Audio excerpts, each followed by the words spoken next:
The high desert sun beat down mercilessly on Marine Corps Base Quantico's specialized training facility, turning the air above the shooting range into shimmering waves of heat.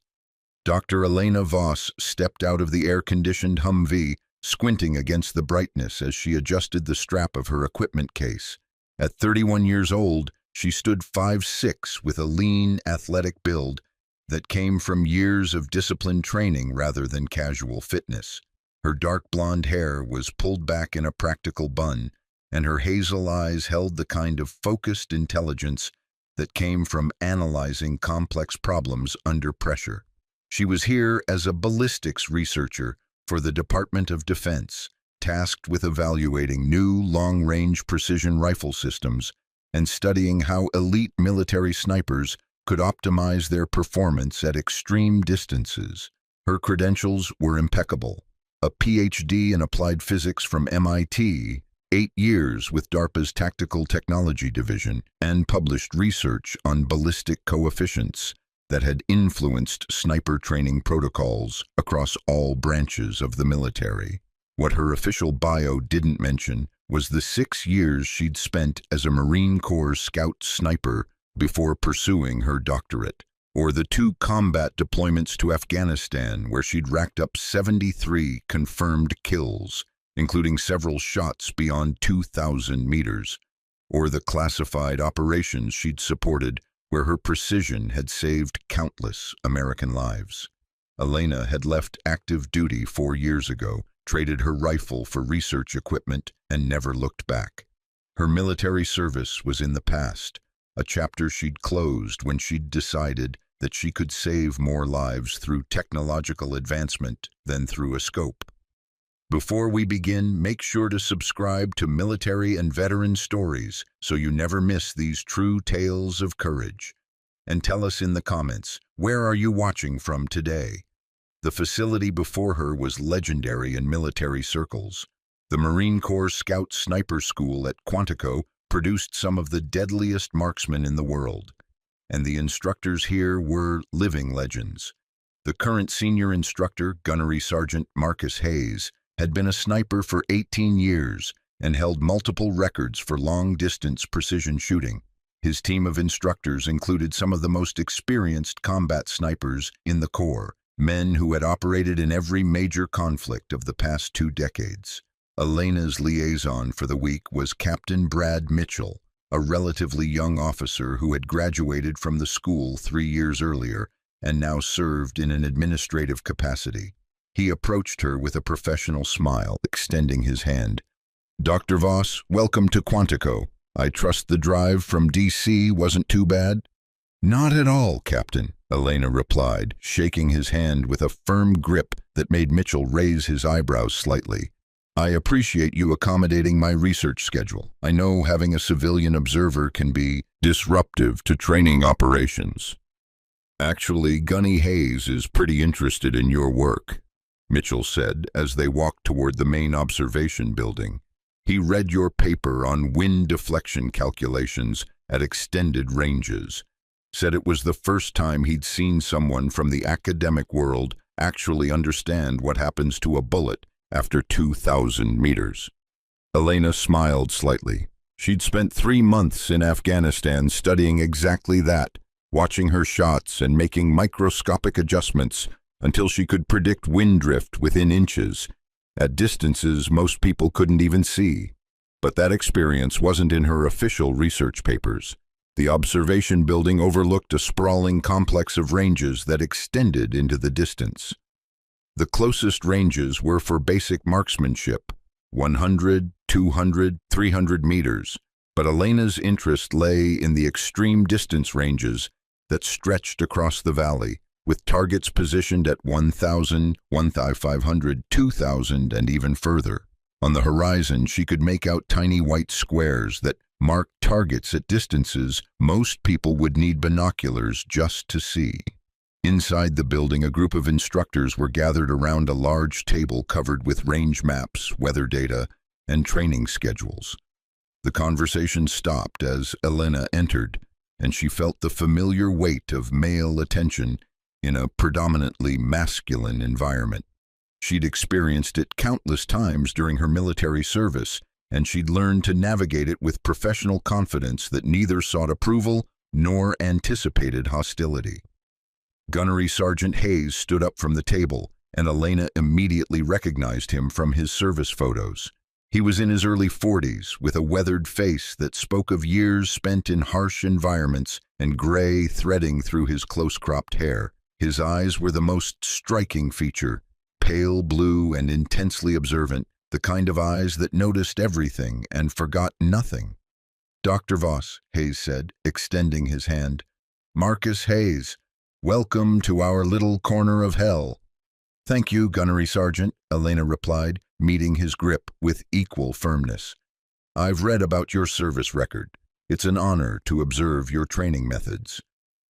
Hayes studied her for a moment, and Elena had the distinct impression she was being evaluated the same way he might assess a new rifle system, methodically, thoroughly, looking for strengths and weaknesses. "Captain Mitchell says you want to observe our long-range training exercises this week. We've got a full schedule, including some extreme distance work that should interest you." "That's exactly what I'm hoping to see," Elena said. "My research focuses on performance optimization at ranges beyond 2,000 meters. I want to understand not just the physics, but how the human element, breathing, trigger control, environmental reading, affects accuracy at those distances." One of the other instructors, a staff sergeant named Rodriguez, spoke up from across the table. "No offense, Doc, but most of what we do at extreme range isn't something you can put in a research paper. It's feel, experience, knowing when to take the shot and when to wait. That kind of thing doesn't translate well to equations." Elena recognized the statement for what it was, not hostility, but skepticism. These men had spent years mastering their craft through blood, sweat, and countless hours behind a rifle. They'd seen plenty of academics and researchers come through, people with impressive credentials who couldn't tell the difference between a good shooting position and a terrible one. "You're absolutely right, Staff Sergeant," she said evenly. "The human element is exactly what makes extreme distance shooting so challenging. All the ballistic calculations in the world don't matter if the shooter can't read the environment or control their body under pressure. That's why I'm here, to observe and learn from the experts." Hayes nodded approvingly. "Well, you'll get plenty of opportunity this week. We've got 12 candidates going through advanced long-range qualification. They're some of our best, already graduated from the basic sniper course, all combat veterans, most of them with multiple deployments. This week is about pushing them to their absolute limits." "What's the longest shot your candidates typically attempt during training?" Elena asked. "Standard qualification includes confirmed hits at 1,000 meters, Hayes explained. "But for advanced candidates, we push them out to 1,500 and sometimes 2,000 meters. Beyond that, we're into territory where even the best equipment and training start to show their limitations."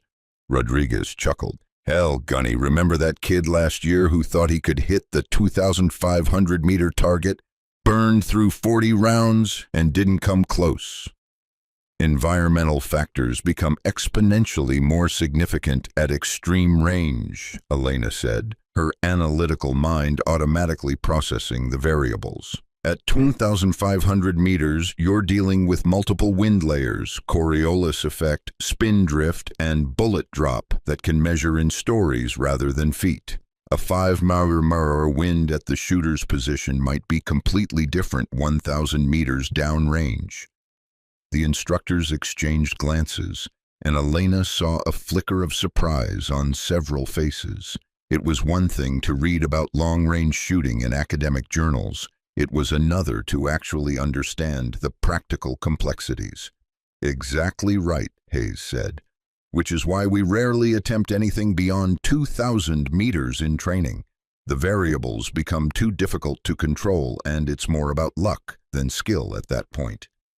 "What's the facility record for confirmed hits at extreme distance?" Elena asked, genuine curiosity in her voice. Hayes walked over to a wall where a large board displayed various training records. Current facility record is held by Captain James Reynolds, 3 consecutive hits at 2,100 meters in combat conditions. That was 8 years ago in Afghanistan. Since then, nobody's even come close. We had a couple guys hit single shots at that range, but consecutive hits? That takes something special. 3 consecutive hits at 2,100 meters is impressive, Elena acknowledged, studying the board. Her eyes tracked down the list of records, noting the names, distances, and conditions. She'd made shots at similar distances herself, though never under controlled training conditions where everything was documented and verified. Beyond 2,000 meters, you're basically throwing a dart in the dark, Rodriguez added. Sure, you can calculate all the variables, account for everything you can measure, but there's always something you can't predict. A thermal layer you didn't see, a wind shift that happens while the bullet's in flight. It's one thing to get lucky once. It's another thing entirely to do it consistently. Over the next several hours, Elena set up her research equipment and observed the candidates going through their paces. The 12 snipers were exactly as Hayes had described. Quiet professionals who approached their craft with intense focus and discipline. She watched as they made shots at 1,000 meters with remarkable consistency, their technique polished through years of practice.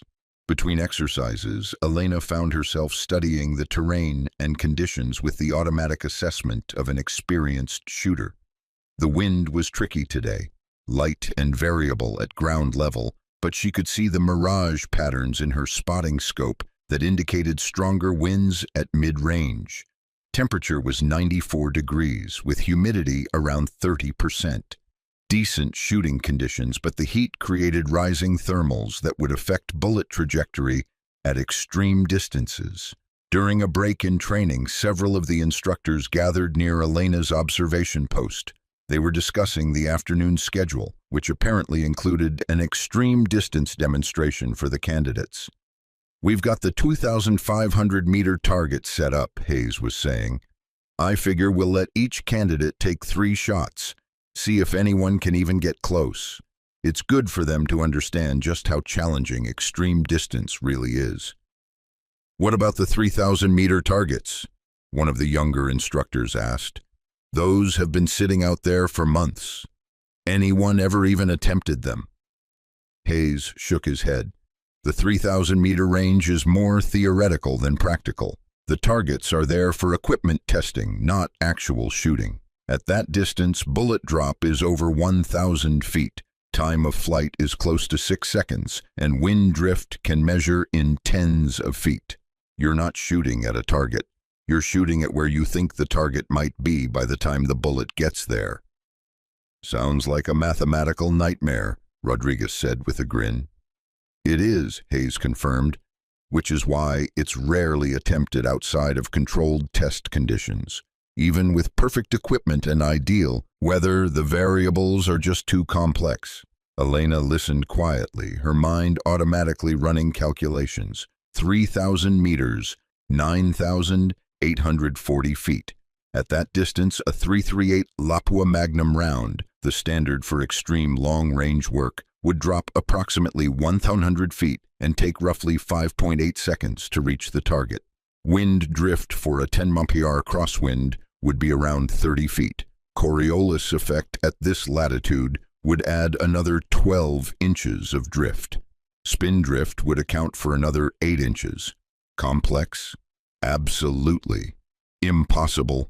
No. She'd made shots at 3,200 meters in Afghanistan, though they'd never been officially documented.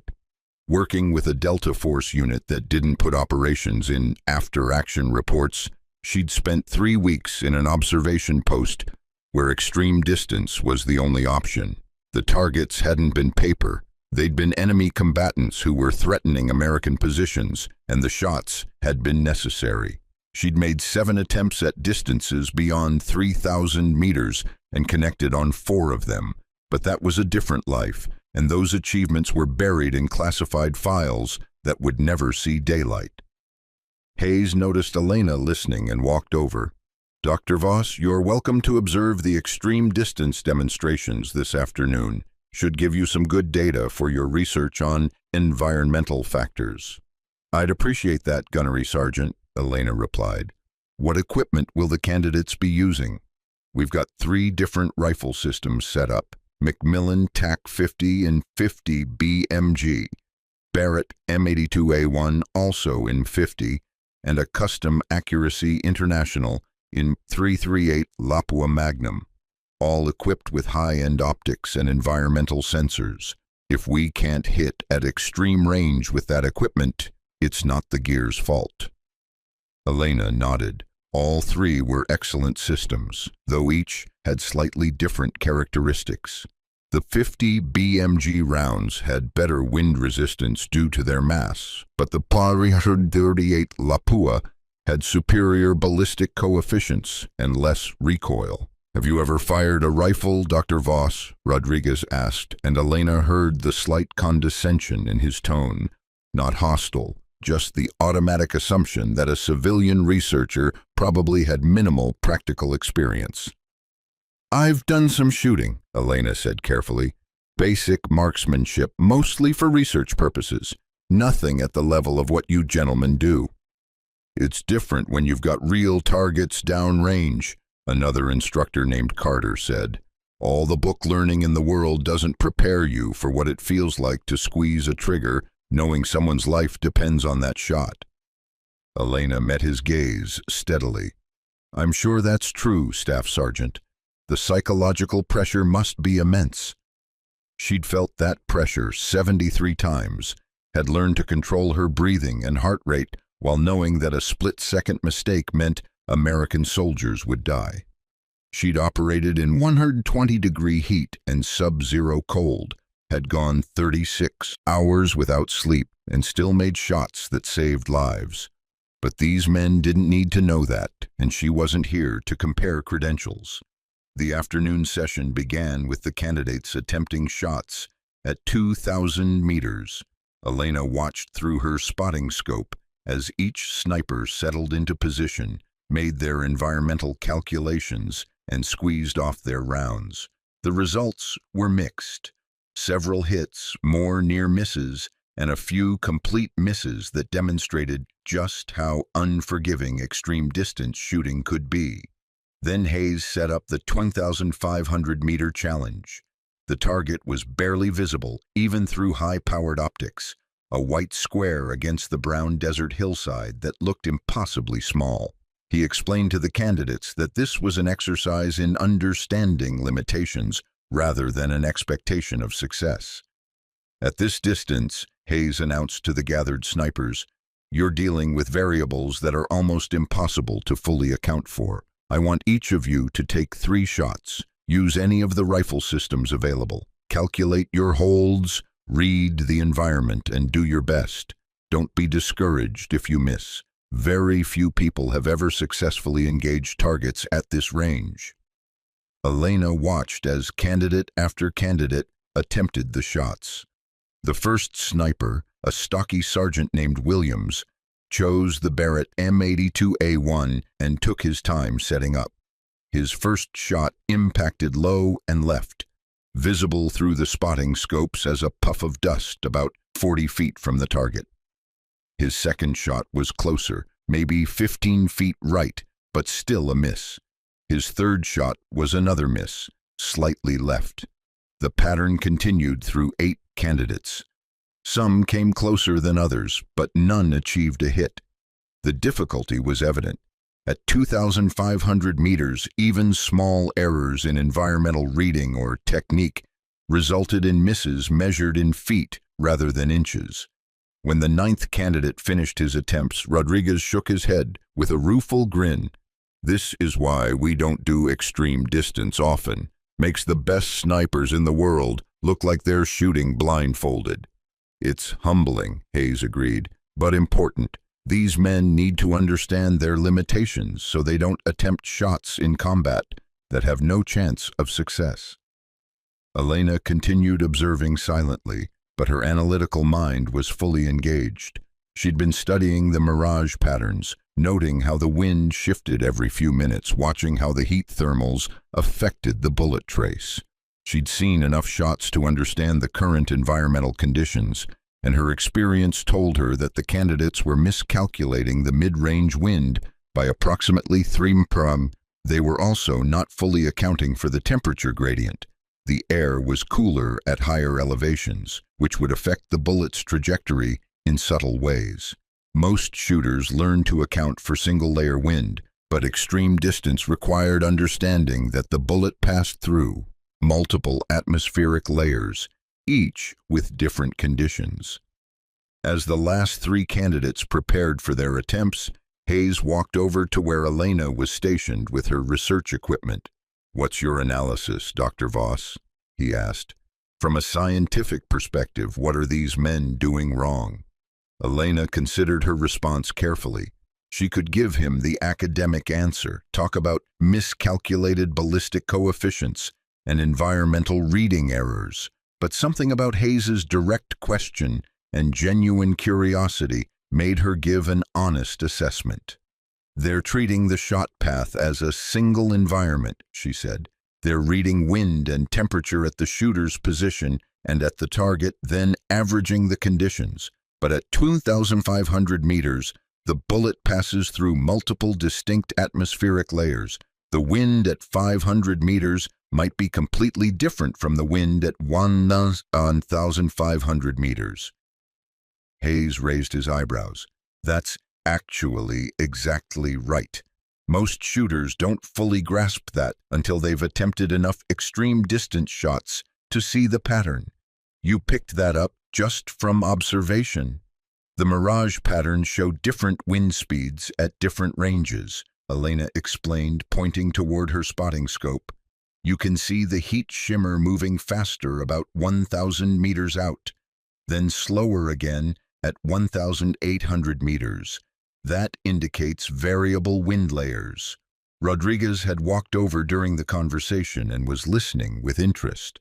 "Doc, you're talking like you've actually done this before. Most researchers we get can recite the physics equations, but couldn't tell you what a mirage pattern means." "I've studied ballistics extensively," Elena said, which was technically true even if it didn't capture the full scope of her experience, both in controlled laboratory conditions and through field observation. "Field observation, huh?" Rodriguez's tone was friendly but skeptical. "Like watching other people shoot?" "Something like that," Elena replied with a slight smile. The final candidates completed their attempts at 2,500 meters with similar results. Close, but no hits. Hayes gathered the group for a debrief, explaining the challenges of extreme distance shooting and emphasizing that their near misses were actually quite good given the difficulty. "The point of this exercise," Hayes told his students, "is to understand that there are practical limits to what we can accomplish even with the best equipment and training. Beyond about 2,200 meters in field conditions, you're into territory where success becomes more about luck than skill. Know your limitations and don't take shots you can't make." As the candidates broke for a water break, Elena heard several of the instructors talking near the equipment table. "Hell of a good group," Carter was saying. "Williams came within 15 feet at 2,500. That's the closest I've seen in 2 years. "Better than I could do," Rodriguez admitted. "I tried that shot last month and wasn't even close." Hayes joined the conversation, checking his training schedule. "Tomorrow we're doing the team competition, pairs working together on long-range targets from 1,000 to 2,000 meters. Should be interesting to see how they coordinate." "What about the 3,000-meter range?" the younger instructor asked again. "We've got all this equipment set up, perfect weather conditions. Seems like someone should at least attempt it." Hayes looked out toward the distant hillside where the 3,000-meter targets were positioned. Barely visible even with binoculars, white squares that looked like postage stamps against the brown terrain. "The 3,000-meter targets are there for equipment testing," Hayes repeated. "We've got military contractors who come out once or twice a year to test new rifle systems and ammunition. They'll shoot 20 or 30 rounds at that range just to gather data on ballistic performance. But actual shooting for accuracy? That's not realistic. What's the longest confirmed kill shot in military history? One of the candidates asked, clearly curious after the afternoon's demonstrations. Official record is around 3,540 meters, Hayes answered. British sniper in Afghanistan, 2017. Used a Macmillan TAC-50 in .50 BMG. Took about 10 seconds for the bullet to reach the target. But that was one shot after extensive observation and perfect conditions. It's not something that can be replicated consistently. Rodriguez laughed. Can you imagine trying to hit anything at that distance? The target would have time to walk away before the bullet got there. It's more calculation than shooting at that point, Carter added. You're basically doing advanced mathematics and hoping everything works out. Elena remained quiet, but her mind was fully engaged.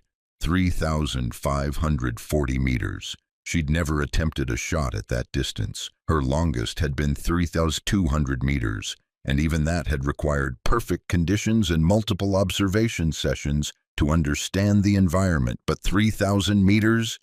That was within range. Difficult, absolutely. Requiring perfect environmental reading and flawless technique, yes, but not impossible. Not with the right equipment and proper preparation. Hayes noticed Elena's thoughtful expression. You look like you're running calculations in your head, Dr. Voss. What does the scientific analysis say about 3,000-meter shots? Elena met his gaze. The math says it's extraordinarily difficult but theoretically possible. At 3,000 meters with a 338 Lapua Magnum, you're looking at approximately 900 feet of bullet drop, around 6 seconds of flight time, and wind drift that could measure 25 to 35 feet, depending on conditions. Add in Coriolis effect, spin drift, and atmospheric density variations, and you've got about a dozen major variables that all have to be calculated correctly. But, Hayes prompted, sensing there was more. But the current conditions are actually quite good for extreme distance work, Elena continued. Temperature is high but stable. Humidity is low, which means less air density to fight through, and while the wind is variable, it's not extreme. The mirage patterns suggest consistent mid-range wind around 8 to 10 mph from the west. If someone understood how to read all those layers and had the technical skill to execute the shot. She trailed off, realizing she might be saying too much. Rodriguez was grinning now. Doc, you sound like you want to try it yourself.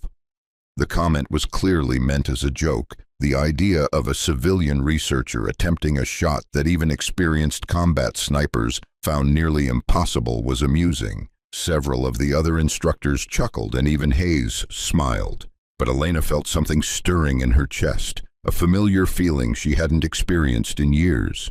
It was the same sensation she'd felt before difficult shots in Afghanistan. A combination of analytical certainty and competitive fire.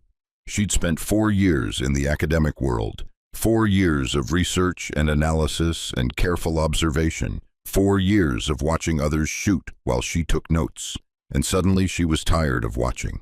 Have you ever actually shot a rifle at extreme distance, Dr. Voss? Rodriguez asked, still grinning. Like, actually pulled the trigger yourself? It was a fair question asked without malice. These men had no reason to believe that a civilian researcher with a PhD had any practical shooting experience, let alone at the elite level they operated. Elena could have let the moment pass, could have laughed it off and maintained her cover as a pure academic observer. That would have been the smart play, the professional choice. Keep her past buried, stick to her research mission, avoid drawing attention. But as she looked at the distant 3,000-meter targets and felt the familiar weight of possibility, Elena found herself asking a question she hadn't planned to ask. What if I wanted to attempt the 3,000-meter shots? The laughter that followed wasn't cruel, but it was genuine.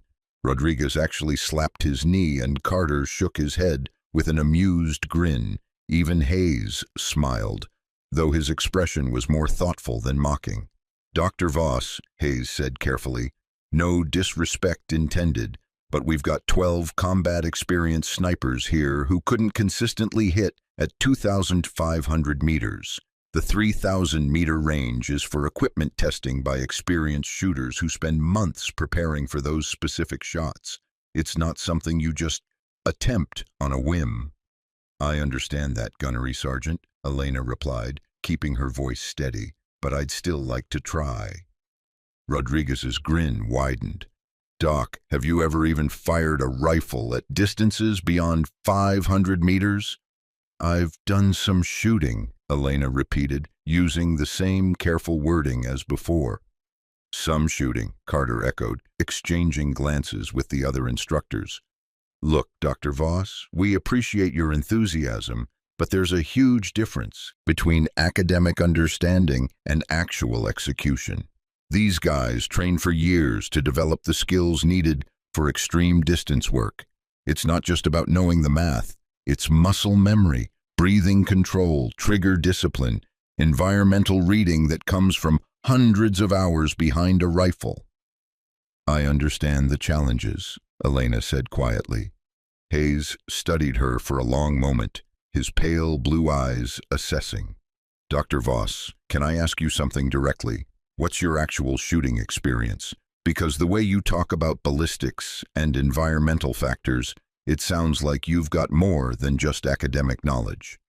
Elena felt the weight of the question. This was the moment where she had to decide how much to reveal, how far to pull back the curtain on her past. She could deflect, maintain her civilian researcher cover, and keep her military service buried in classified files. Or she could answer honestly and face whatever came next. I was a Marine Corps scout sniper, Elena said, her voice steady and clear. 6 years active duty, 2 combat deployments to Afghanistan. I left the Corps 4 years ago to pursue research full-time. My military service is not classified, but it's also not something I advertise in my academic career. The silence that followed was profound. Every instructor was staring at her now, their expressions ranging from shock to disbelief to dawning recognition. Hayes spoke first. You were a Marine Scout sniper, a female Scout sniper. Yes, Gunnery Sergeant. The Marine Corps didn't officially open Scout sniper positions to women until recently, Rodriguez said slowly. If you completed the course 6 years ago, you would have been part of a pilot program, Elena finished. 3 female candidates, 1 graduated, me. Carter pulled out his phone and started typing. After a moment, his eyes widened. Holy shit, Elena Voss. You're that Elena Voss. You're Ghost. Elena felt a familiar chill at hearing her old call sign. Ghost, the name her spotter had given her because she could make shots that seemed impossible, that appeared out of nowhere like a phantom. The name that had spread through special operations communities as legend rather than fact. That was a long time ago, Elena said quietly. Hayes was pulling up something on his own tablet now, scanning through what Elena recognized as military service records. His expression shifted from skepticism to astonishment. 73 confirmed kills, Hayes read aloud. Longest confirmed shot, 2,100 meters. Multiple commendations for precision fire support during Operation Enduring Freedom, served with distinction in... He trailed off, his eyes meeting Elena's. Some of this is redacted, classified operations. Yes, Gunnery Sergeant. Rodriguez was shaking his head in disbelief. You're telling me we've had a legendary scout sniper observing our training for 3 days, and you let us mansplain long-range shooting to you? I'm here as a researcher, Elena said. My military service is in the past. I wasn't trying to deceive anyone. I just don't lead with my shooting credentials in my academic career. Longest confirmed shot 2,100 meters, Carter repeated, still processing. But there are rumors. I heard stories about Ghost, shots at distances that shouldn't be possible, operations that aren't in any official records. Elena said nothing, which was confirmation enough. Hayes set down his tablet and looked at Elena with new respect. and new understanding. When you asked about attempting the 3,000-meter shots, you weren't joking, were you? No, Gunnery Sergeant. And when you said you'd done some shooting, that was an understatement, Elena admitted. Rodriguez burst out laughing, but this time it was laughter of amazement rather than amusement. Oh man, we've been treating you like a civilian who's never held a rifle, and you're sitting there with more combat experience than half our instructor staff. To be fair, Elena said with a slight smile, I didn't correct your assumptions. Hayes walked closer, his expression serious now.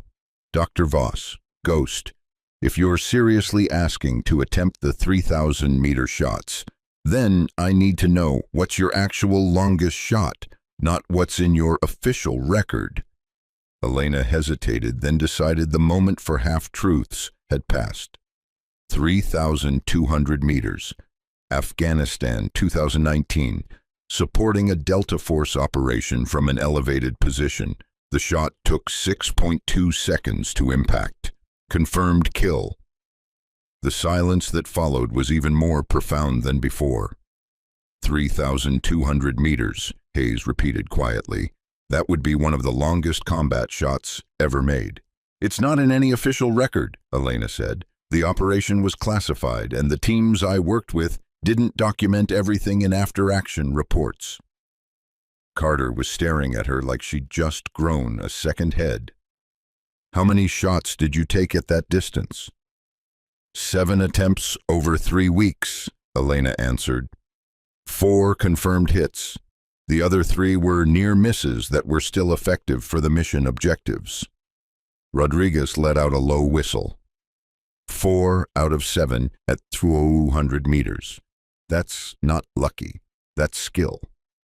Hayes continued to study Elena, but his expression had shifted from skepticism to genuine curiosity and perhaps a touch of competitive interest.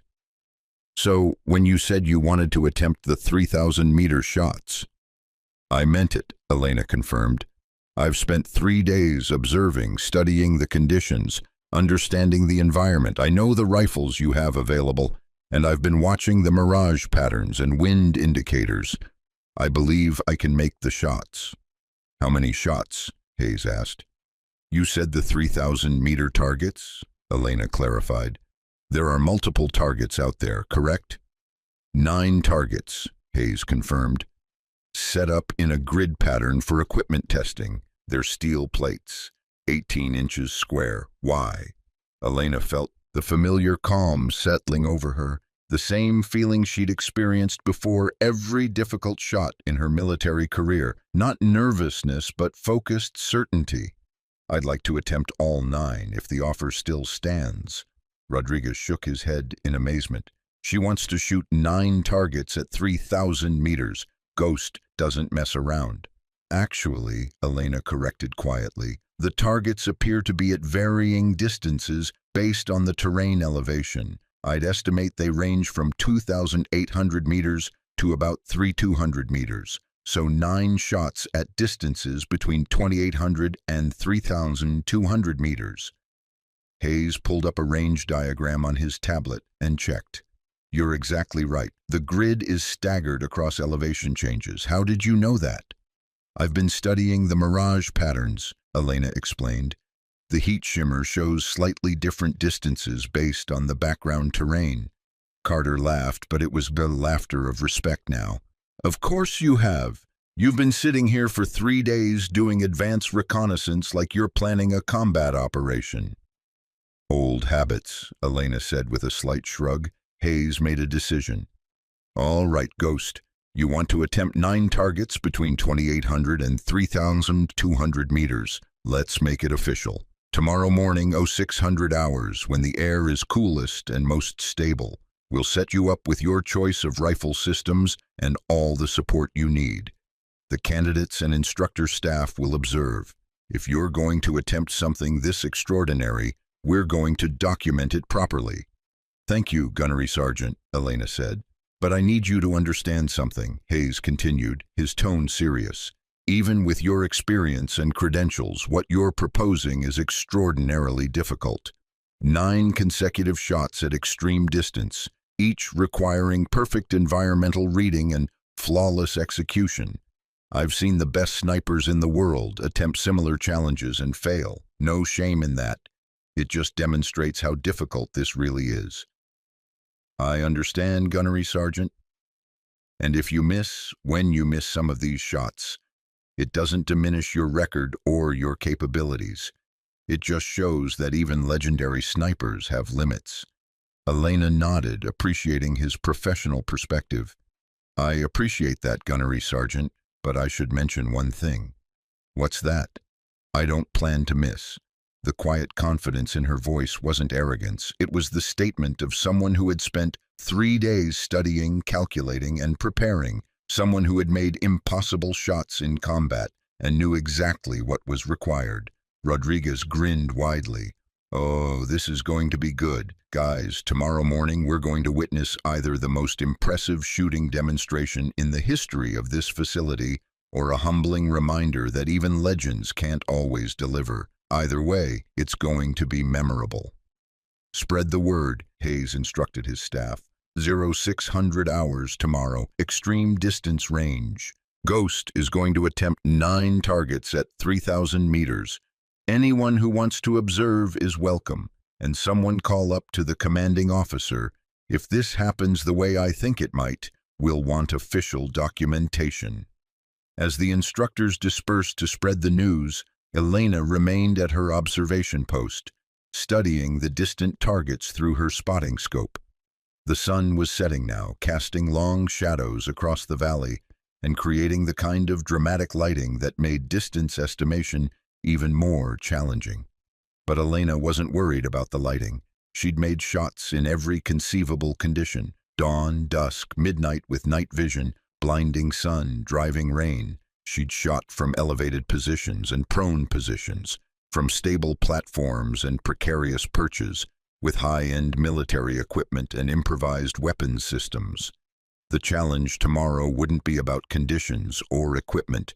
It would be about execution, taking everything she knew, everything she'd learned, and putting it all together in 9 consecutive shots that would either confirm her legendary status or remind everyone that even legends face limitations. Hayes walked over one more time before leaving. Ghost, can I ask you something off the record? Of course, Gunnery Sergeant. Why continue? You've built a successful career in research. You've left the shooting world behind. Why put yourself back in this position where you might fail publicly? Elena considered the question carefully. Because for 4 years I've been watching other people shoot while I take notes. I've been the observer, the analyst, the person with knowledge, but no execution, and I realize today that I miss it. Not the combat, not the killing, but the challenge, the purity of the shot, the moment when everything comes together and you know, absolutely know, that you can make the impossible happen. Hayes nodded slowly. I understand that, more than you might think. He paused. For what it's worth, I hope you make every single shot tomorrow, not because I doubt you, but because if you succeed, you'll inspire every sniper who witnesses it to push their own limits further. That's the plan, Gunnery Sergeant. As Elena packed up her equipment for the evening, she could hear the buzz of conversation spreading through the facility. Word was traveling fast. Ghost, the legendary Marine Scout sniper who had disappeared into academic research, was back. And tomorrow morning, she was going to attempt something that most shooters wouldn't even consider possible.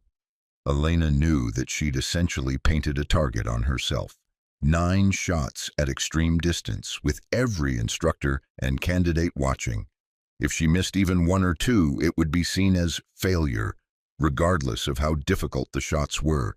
The pressure would be immense, the scrutiny intense, and the potential for public humiliation very real. But as she drove back to her temporary quarters that evening, Elena felt something she hadn't experienced in 4 years. Not nervousness, not anxiety, but the electric anticipation of a warrior preparing for battle. Tomorrow morning she would return to the world she'd left behind, not as a researcher or an observer, but as Ghost. And Ghost didn't miss. Elena woke at 0430 hours, though woke was perhaps generous. She'd barely slept. Not from nervousness, but from the familiar pre-mission mindset that had always consumed her before significant operations. Her mind had spent the night running calculations, visualizing each shot, mentally rehearsing the sequence of movements that would either confirm her legendary status or expose her to public failure. She'd dreamed of Afghanistan, not nightmares but memories, the weight of her rifle, the smell of dust and gun oil, the absolute silence that settled over her position before a critical shot, the way time seemed to stretch and compress simultaneously in those final seconds before squeezing the trigger. Her morning routine was precise and methodical, developed over years of combat operations. Light breakfast, oatmeal, banana, protein bar, nothing that would spike her blood sugar or create digestive distraction.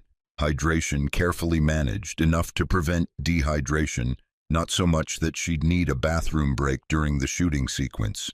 2 cups of coffee, no more, just enough caffeine to sharpen her focus without introducing the jitters that could ruin trigger control. She dressed in practical clothing, cargo pants, moisture-wicking shirt, light jacket that she could remove as the morning warmed. Her hands, she noticed as she pulled on her shooting gloves, were completely steady. Good. The muscle memory was still there, the automatic calm that settled over her body when faced with a challenge that required absolute precision. By 0530 hours, Elena was back at the range facility. The sun hadn't yet cleared the horizon, but the eastern sky was beginning to lighten from black to deep blue. The air was cool, 63 degrees according to her handheld weather station, and remarkably still. Perfect conditions for extreme distance work. She wasn't surprised to find that she wasn't alone. A crowd had gathered that was far larger than she'd anticipated. Word had apparently spread beyond the Scout Sniper School. She recognized Marines from other units, several officers she hadn't met, and even what looked like personnel from other bases who must have driven in early just to witness the attempt. The betting pool had apparently grown significantly overnight. She overheard snippets of conversation as she walked toward the equipment area. No way she hits more than 3 or 4. Heard she made a 30 and 200-meter shot in Afghanistan. Still 9 consecutive targets? That's insane. $50. Says she doesn't hit 5. Gunnery Sergeant Hayes was already at the firing position, checking equipment and setting up spotting scopes. He looked up as Elena approached, his weathered face showing a mixture of professional focus and barely concealed excitement. "Morning, Ghost. How'd you sleep?" "Like a Marine before an operation," Elena replied with a slight smile. "Which is to say, not much." Hayes chuckled. "Yeah, I didn't sleep much either. Haven't been this excited about a shooting demonstration in years." He gestured toward the equipment laid out on the tables beside the firing position. "We've got all 3 rifle systems ready, Macmillan TAC-50, Barrett M82A1, and the Accuracy International in .338 Lapua Magnum. Take your time, check them all out, and let me know which one you want to use." Elena approached the rifles with the reverence they deserved. Each was a precision instrument capable of reaching out to extreme distances, but each had its own characteristics and quirks. She picked up the Macmillan first, feeling its weight and balance. Excellent rifle, proven in combat, but the 50 BMG round was almost overkill for 3,000 meters, and the recoil would be punishing over 9 consecutive shots. The Barrett was similar, powerful, reliable, but heavy and aggressive in its recoil impulse. 9 shots with the Barrett would leave her shoulder bruised and possibly affect her form by the final targets. The Accuracy International was different. Chambered in .338 Lapua Magnum, it was the precision scalpel to the 50 BMG's hammer. Less recoil, excellent ballistic coefficient, and a reputation for extreme accuracy. Elena had used a similar system in Afghanistan and knew its capabilities intimately. "I'll use the Accuracy International," she said, lifting the rifle and settling it against her shoulder. The fit was good, the weight distribution perfect. She worked the bolt smoothly, checking the action. Flawless. "This is excellent equipment, Gunnery Sergeant."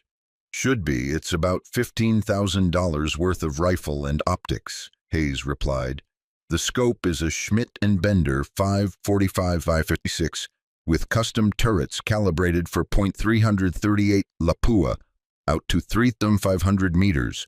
We've got match-grade ammunition, 300-grain Sierra Match King bullets, ballistic coefficient of .768. Elena nodded, running the numbers automatically in her head.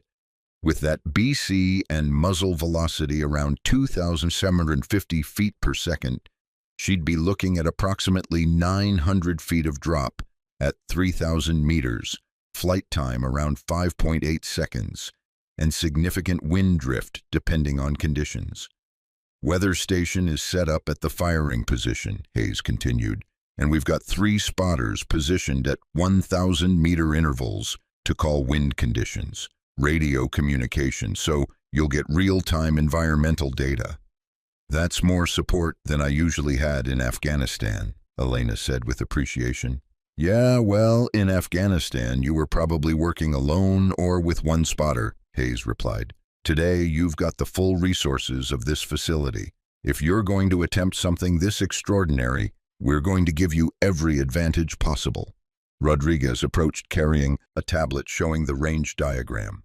"Ghost, we've got the 9 targets marked here with precise GPS coordinates and elevation data. They range from 2,794 meters to 3,186 meters. I'm recommending you take them in order from closest to farthest. Build confidence with the shorter shots before tackling the extreme distances." Elena studied the diagram carefully. The targets were arranged in a grid pattern across the hillside, with varying elevations creating the distance differential. Rodriguez's recommendation made tactical sense. Start with the easier shots and work up to the most difficult. But Elena had a different approach in mind. "I appreciate the recommendation, Staff Sergeant, but I'm going to take them in a different sequence." She pointed to the diagram. "I'll start with target 7. That's at 3,120 meters. Then target 3 at 2,950 meters. Then target 9 at 3,186 meters. That's the farthest. After that, I'll work through the remaining 6 in descending order of difficulty." Rodriguez looked puzzled. "Why start with some of the hardest shots?" "Because if I can't make the difficult shots when I'm fresh, I won't be able to make them after 6 or 7 rounds, when fatigue starts affecting my form," Elena explained. "I'd rather know early if the conditions aren't right or if I'm off my game. And psychologically, if I can nail the 3 hardest targets first, the remaining 6 become confidence builders rather than mounting pressure." Hayes was nodding slowly. "That's actually brilliant. Unconventional, but brilliant. Most shooters would want to ease into it, but you're front-loading the difficulty." "It's how I approached operations in Afghanistan," Elena said. "Take the hardest shot first when your hands are steadiest and your focus is sharpest. Everything after that becomes easier by comparison." "All right," Hayes agreed. "We'll do it your way. Let me brief the spotters on the new sequence." As Hayes coordinated with the support team via radio, Elena began her detailed preparation. She set up her shooting mat and positioned her equipment with the meticulous care of someone who understood that small details mattered at extreme distance. Her rifle rest was positioned perfectly level, her ammunition arranged within easy reach, her spotting scope positioned so she could observe her own impacts without shifting position significantly.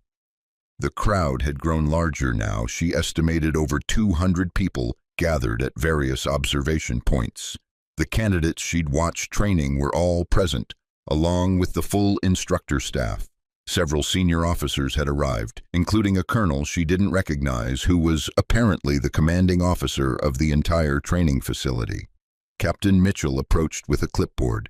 "Dr. Voss, Ghost, I need to get some information for our official documentation. Full name and rank during service?"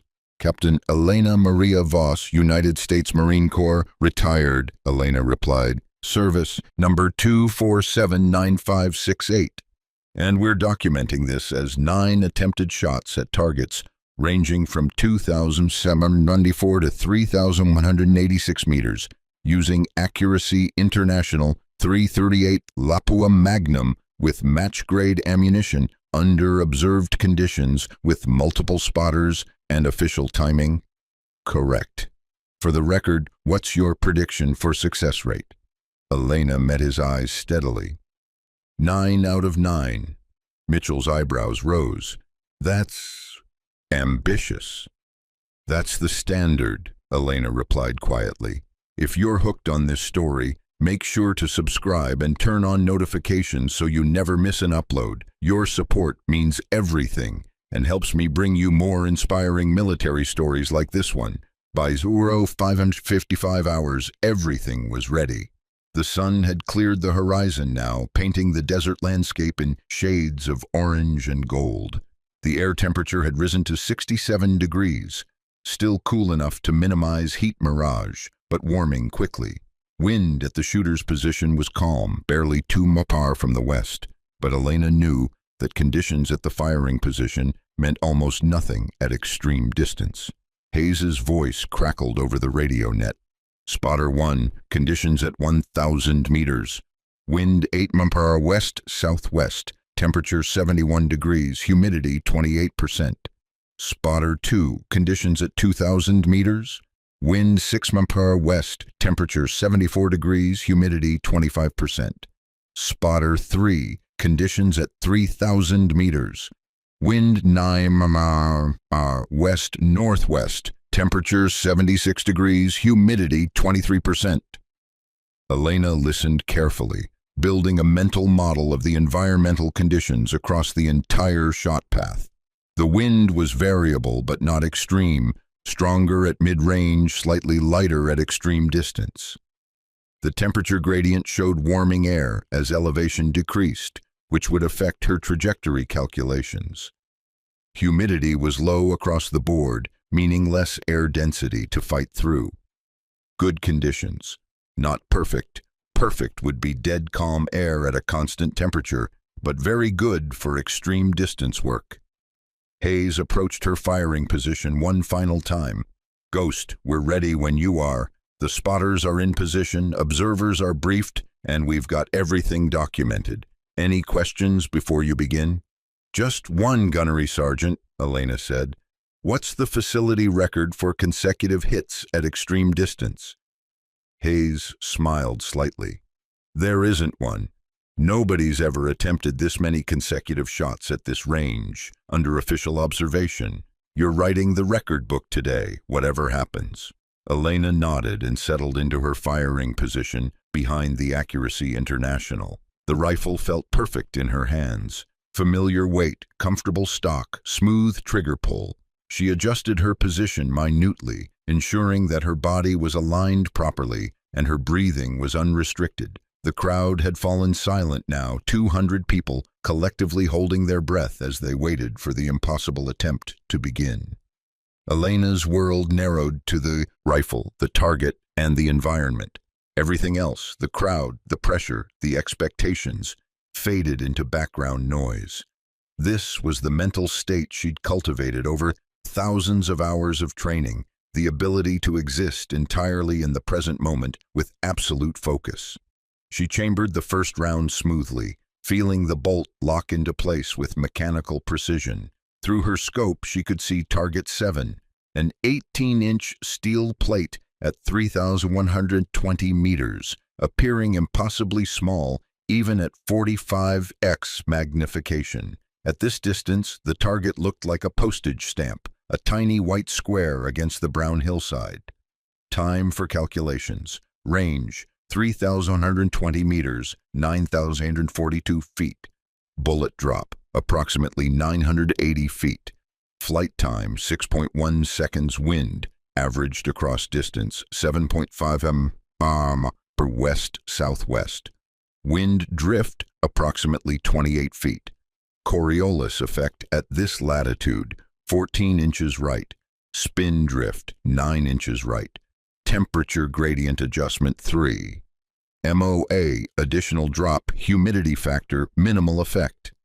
Elena made her scope adjustments, dialing in the massive elevation correction needed to compensate for nearly 1,000 feet of bullet drop. Her windage adjustment accounted for the 28 feet of drift, plus the additional drift from Coriolis and spin drift effects. But the real art of extreme distance shooting wasn't in the calculations. It was in reading the environment and trusting your adjustments. The mirage patterns told her that the mid-range wind was slightly stronger than the spotters had called, probably 9 mph rather than 8. That would add another foot of drift. She adjusted accordingly. Her breathing settled into the familiar rhythm, deep breath in, half breath out, hold. Her heart rate, she knew without checking, had dropped to around 55 beats per minute. Her trigger finger rested lightly on the curved trigger, 3.5 pounds of pressure required, applied smoothly and steadily. The world stopped. In that moment of absolute stillness, Elena existed in a space beyond time, beyond pressure, beyond doubt. There was only the shot, the rifle, the target, the environment, and the mathematical certainty that she had calculated correctly. She squeezed the trigger. The rifle bucked against her shoulder with controlled violence. The muzzle blast was sharp and clean. Through her scope, Elena tracked the bullet's path by watching the trace, the subtle disturbance in the air that marked the projectile's passage. 6.1 seconds. It felt like an eternity and an instant simultaneously. The bullet arced across 3,120 meters of desert air, dropping nearly 1,000 feet, drifting 28 feet to the right, fighting air density and gravity and wind with every foot of travel. The metallic clang of bullets striking steel echoed across the valley. Direct hit, center mass. The crowd erupted in cheers, but Elena barely heard them. She was already cycling the bolt, ejecting the spent casing, chambering the second round. 1 down, 8 to go. Target 3. Distance 2,950 meters, slightly closer than the first shot, which meant less drop, less drift, shorter flight time. But the wind had shifted slightly in the 30 seconds since her first shot. Elena could see it in the mirage patterns, now 8 mph from pure west rather than west-southwest. That changed the drift calculation by almost 2 feet. She made the scope adjustments, settled her breathing, found the stillness. Squeeze, boom, 5.7 seconds of flight time, clang, hit, 2 for 2. The crowd was going wild now, but Elena's focus remained absolute. In her mind there was no crowd, no pressure, no possibility of failure. There was only the sequence of shots, each one a separate problem to solve, each one requiring perfect execution. Target 9, distance 3,186 meters. This was the big one, the farthest target, the shot that would push the absolute limits of the equipment and her skill. At 3,186 meters, she was shooting at a distance where most military snipers had never even attempted a shot, let alone made one. The calculations were complex. Bullet drop, 1,020 feet. Flight time, 6.3 seconds. Wind drift, 32 feet. Every variable amplified by the extreme distance. Elena took her time with this one, reading the mirage patterns carefully, watching how the heat shimmer moved across the valley. The wind had steadied slightly. Good news. Temperature was rising as the sun climbed higher, minor adjustment needed for air density. She dialed in the corrections, checked them twice, then settled into her firing position. This shot would either cement her legendary status or prove that even Ghost had limits. Breathing settled, heart rate dropped, world stopped, squeeze. The rifle spoke with authority. The bullet launched on its impossible journey, arcing high over the desert terrain like a tiny metal comet. 6.3 seconds, an eternity to hold your breath, to trust your calculations, to believe in the shot. Clang.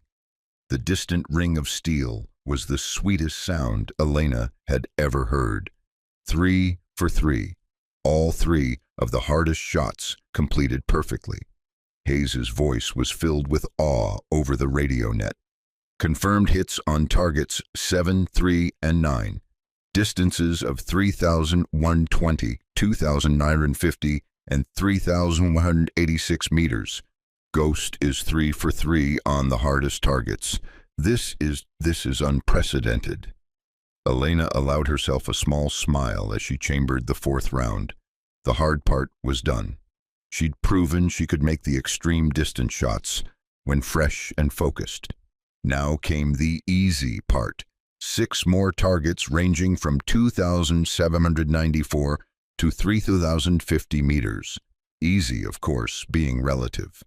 Any of these shots would be considered extraordinarily difficult under normal circumstances. But compared to hitting a target at 3,186 meters, they were merely very hard rather than nearly impossible. Target 6. Distance 3,050 meters. Elena's form remained flawless as she settled into the fourth shot. Her muscle memory had fully engaged now, her body remembering the countless hours spent in firing positions just like this. The rifle had become an extension of her will, the scope an enhanced eye that let her see across impossible distances. The wind was slowly increasing as the morning warmed, now consistently 9 mph from the west at mid-range.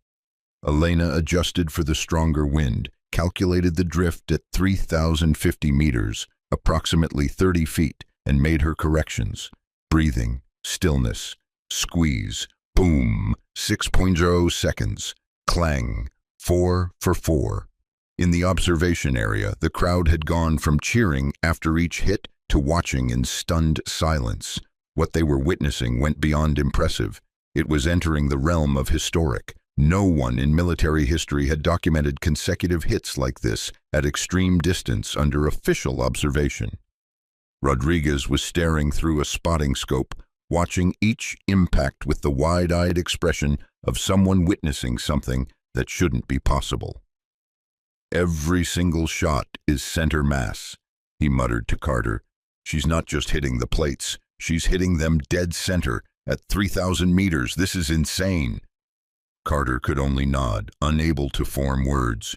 He'd spent 15 years as a sniper instructor, had trained thousands of Marines in marksmanship, and had never seen anything like this. Elena continued her methodical sequence, moving through the remaining targets with the precision of a surgeon performing a delicate operation. Target 2. Distance 2,090 meters. Adjustments for the slightly shorter distance. Wind holding steady at 9 mph. Temperature now 78 degrees. Air density decreasing slightly, which would reduce drag and affect trajectory minutely. Calculate. Adjust, breathe, squeeze, boom, clang, 5 for 5. Target 8, distance 3,015 meters. Back out to extreme distance.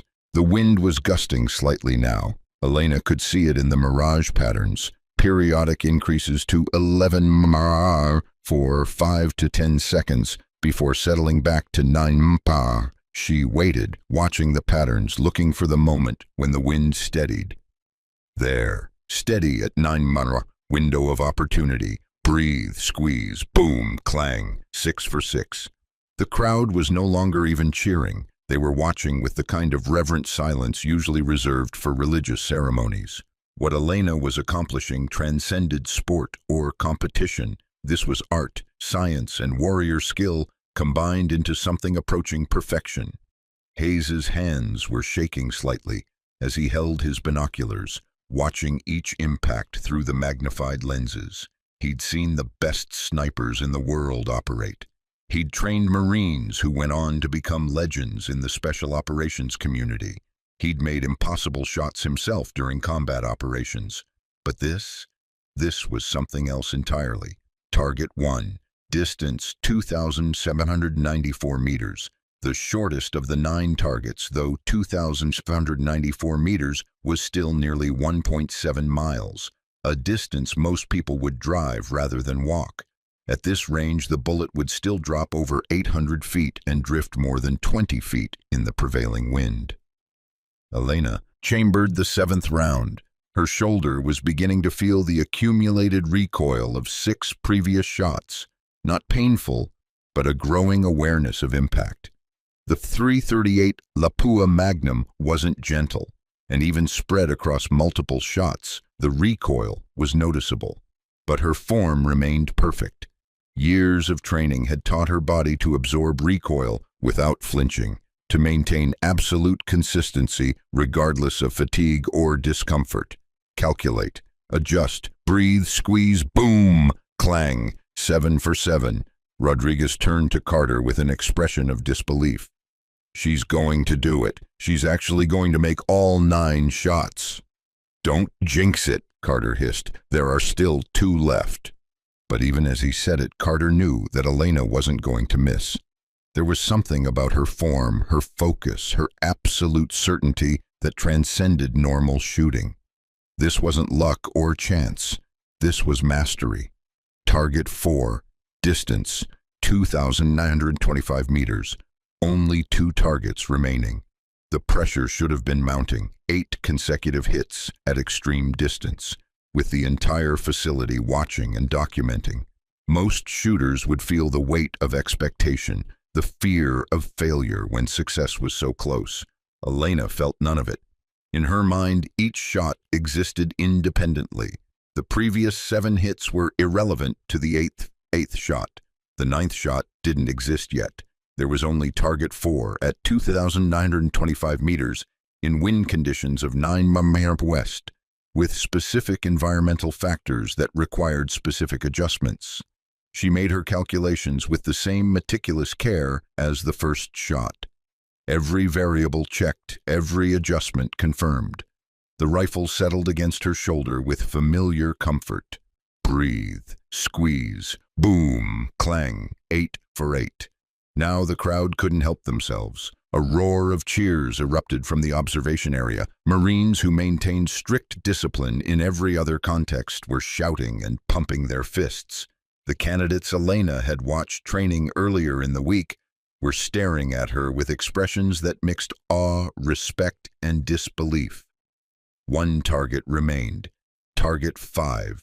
Distance 3,080 meters, nearly 2 miles away. An 18-inch steel plate that appeared through the scope as barely more than a dot. At this distance, the bullet would arc high enough in its flight path that it would climb to over 100 feet above line of sight before descending toward the target.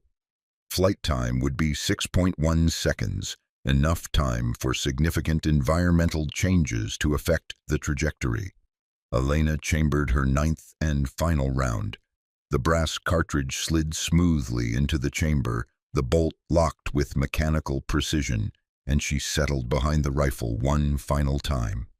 The wind had steadied again, 9 miles from due west, consistent across the entire range according to the spotters.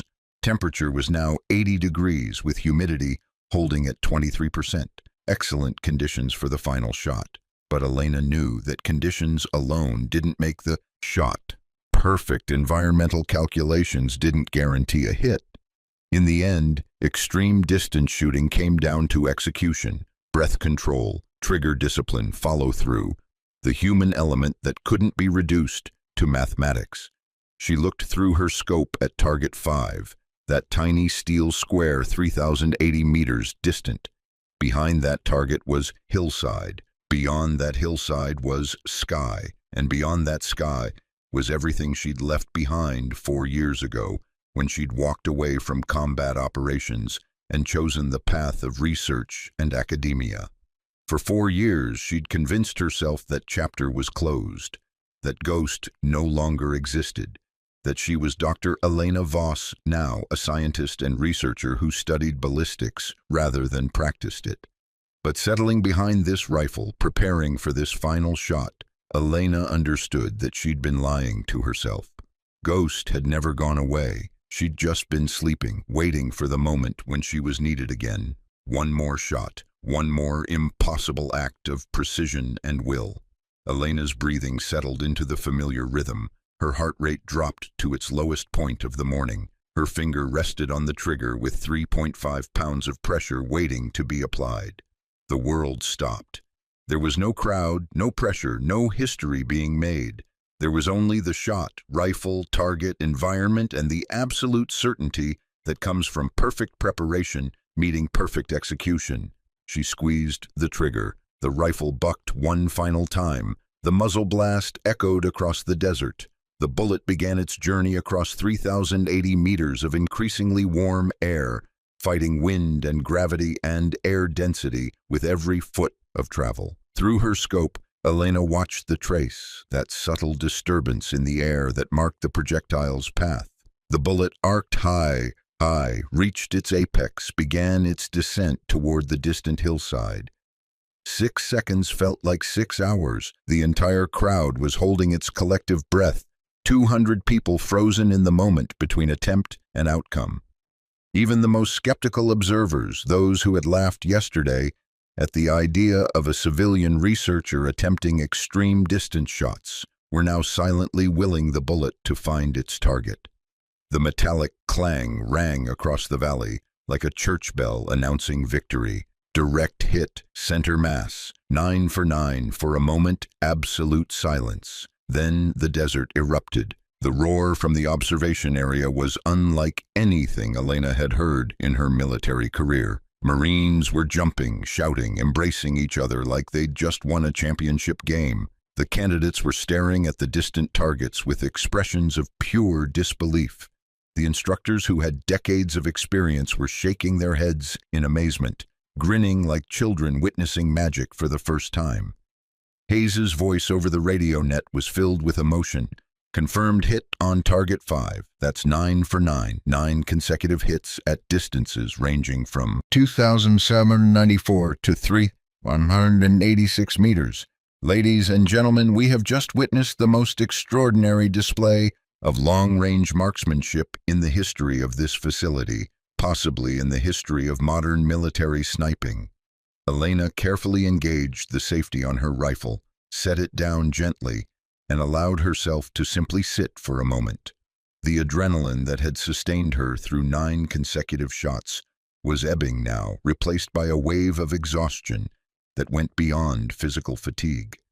It was the exhaustion of absolute focus finally released, of maintaining perfection for 9 consecutive attempts, of holding the entire weight of expectation without faltering. Her shoulder would be bruised tomorrow. 9 shots with a .338 Lapua Magnum left marks even on experienced shooters. Her back was stiff from maintaining firing position, and her hands tingled slightly from gripping the rifle so consistently. But she'd done it. 9 targets, 9 shots, 9 hits, at distances that most snipers never even attempted. Rodriguez was the first to reach her position, running across the desert sand with complete disregard for the dignity expected of a staff sergeant. Ghost! That was, I don't even have words. 9 for 9 at 3,000 meters. Carter was right behind him, his weathered face split by a grin so wide it looked almost painful. 30 years as a sniper, 30 years. I have never seen anything like that, not even close. The candidates who had watched Elena's performance approached more hesitantly, their expressions mixing respect with something approaching reverence. These were combat veterans themselves, men who understood exactly how difficult what they'd just witnessed really was. The young sergeant named Williams, who had attempted the 2,500-meter shots the previous day, stepped forward. "Ma'am, I don't know what to say. What you just did shouldn't be possible. 9 consecutive hits at that distance. That's not just skill, that's mastery." "It's preparation meeting opportunity," Elena said quietly, her voice slightly hoarse from the focused breathing. "I spent 3 days studying this range, understanding the environment, learning the conditions. The shots were difficult, but they were never impossible." Hayes approached more slowly, his expression thoughtful and deeply moved. He carried a tablet showing the documented results. 9 shots, 9 hits, with precise GPS coordinates, distances, and timing for each impact. "Ghost," he said quietly, and there was genuine emotion in his weathered voice. "In my entire career, combat operations, training, competitions, everything, I've never witnessed shooting at this level. What you just accomplished doesn't just break records, it rewrites what we thought was possible.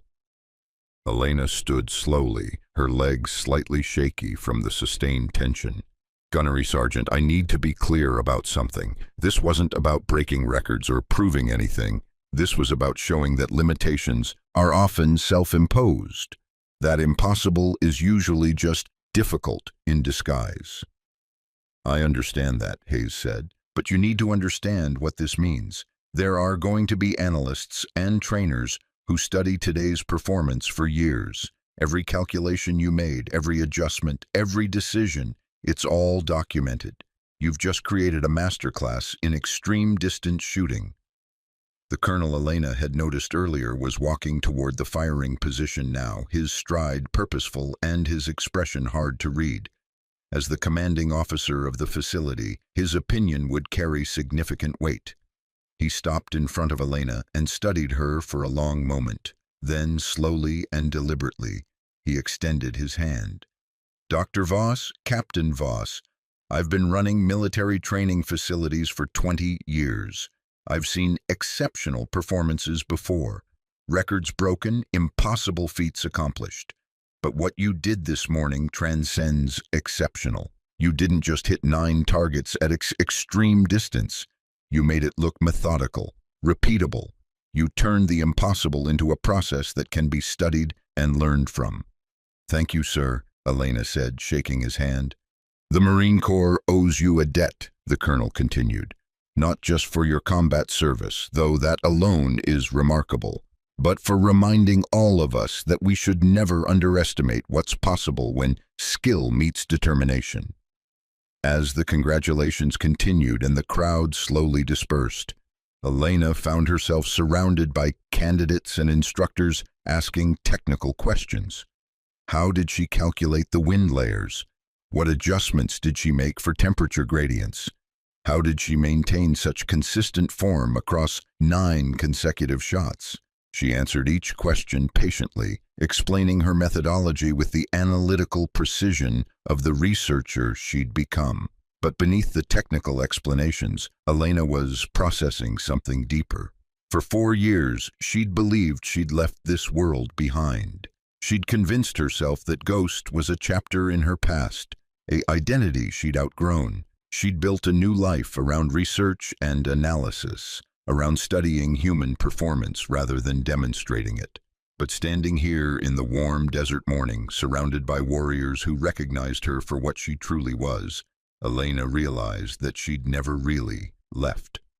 Ghost hadn't disappeared. She'd just been waiting for the right moment to return. The question now was what came next. By Aero 800 hours, word of Elena's performance had spread far beyond the immediate facility.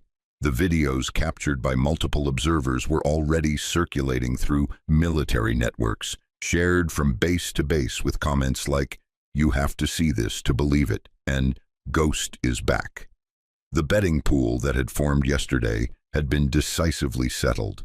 The few optimistic souls who had bet on Elena hitting 7 or 8 targets were collecting significant winnings.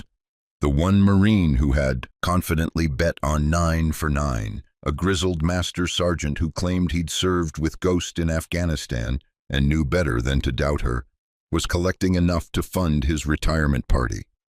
Elena spent the next hour conducting a detailed debrief with Hayes and the instructor staff. Every shot was analyzed, every decision explained, every calculation documented. The goal was to create a comprehensive record that could be studied by future snipers attempting extreme distance work. "Walk us through shot number 3, Hayes requested, pulling up the video footage. That was target 9 at 3,186 meters, the farthest shot. What made you confident enough to take that 1/3 when you could have saved it for later after building more momentum?" "Because confidence wasn't the variable," Elena explained, studying the footage. "Physical factors were. Shot number 3 was taken when my muscles were still fresh, my breathing was still completely controlled, and I hadn't accumulated any recoil fatigue. At that point in the sequence, I had maximum physical capability. By shot 9, I was working against cumulative fatigue. Better to take the hardest shot when I was at peak performance. Rodriguez was taking notes furiously. So you're saying that conventional wisdom, building up to the difficult shots, is actually counterproductive at extreme distance? For me, yes, Elena clarified. But every shooter is different. Some people need momentum and confidence built through success. Others, like me, need to front-load difficulty while physical and mental resources are highest. The key is understanding your own psychology and physiology. Carter pointed to the data showing her scope adjustments between shots. You made significantly different wind corrections for targets that were similar distances. Target 6 at 3,050 meters got 28 feet of windage, but target 8 at 3,015 meters got 26 feet. That's only 35 meters difference in range, but 2 feet difference in wind drift calculation. Why? Because the wind had increased, Elena explained. Between those two shots, I observed the mirage patterns shifting. The wind at mid-range had gone from 9 mm to 11 mm for short gusts. I waited for shot 8 until the wind steadied, but even at steady 9 mm, the overall air movement had increased slightly. That extra foot of drift accounts for the cumulative effect of slightly more energetic air across the entire bullet path. The instructors exchanged glances. This level of environmental reading went beyond what was typically taught in sniper schools. It was the kind of intuitive understanding that came from thousands of hours behind a rifle, learning to read the infinitely variable language of wind and air. What about shot 7, Hayes asked. Target 1 at 2,724 meters. That was your second shortest shot, but you took it 7th in sequence. Most of us would have taken it earlier when it would have been easier. By shot 7, I had confirmed that my calculations were accurate and my form was consistent, Elena said. At that point, the easier shots were actually more difficult psychologically because I had so much momentum to maintain.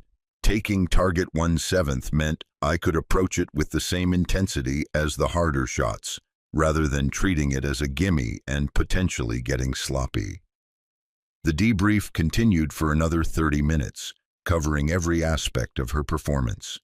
By the end, Hayes had enough material to create a comprehensive training module on extreme distance shooting built around Elena's methodology and execution. Captain Mitchell appeared with updated information. Ghost, the commanding officer, wants to schedule a formal ceremony for later this week. Official recognition of your achievement, probably with some media be-continue coverage. The Marine Corps Public Affairs Office is already requesting interviews. Elena felt a familiar tightening in her chest. Recognition was fine, but publicity was something different. She'd spent 4 years building a career outside the military spotlight, and the idea of becoming a public figure was uncomfortable. Captain, I appreciate the recognition, but I'm not sure a formal ceremony is necessary. I'm here as a researcher and, with respect, Ghost, Hayes interrupted gently, you stopped being just a researcher the moment you made that first shot this morning. What you accomplished is historic. It's going to be studied, analyzed, and remembered. You don't get to choose whether that happens. You only get to choose how you respond to it. Elena recognized the truth in his words, even if she didn't particularly like it. She'd wanted to prove a point about capability and limitations, but in doing so, she'd created something larger than herself. All right, she agreed reluctantly. I'll participate in whatever ceremony the command wants, but I have one request. Name it, Mitchell said. The story isn't about me. It's about pushing boundaries and challenging assumptions. Whatever recognition happens, I want the focus to be on what this means for training and capability development, not on personal glory. Hayes nodded approvingly. That's the Ghost I remember from the after-action reports. Always about the mission, never about the credit. As the formal debrief concluded, Elena was approached by several of the candidates who had been training throughout the week.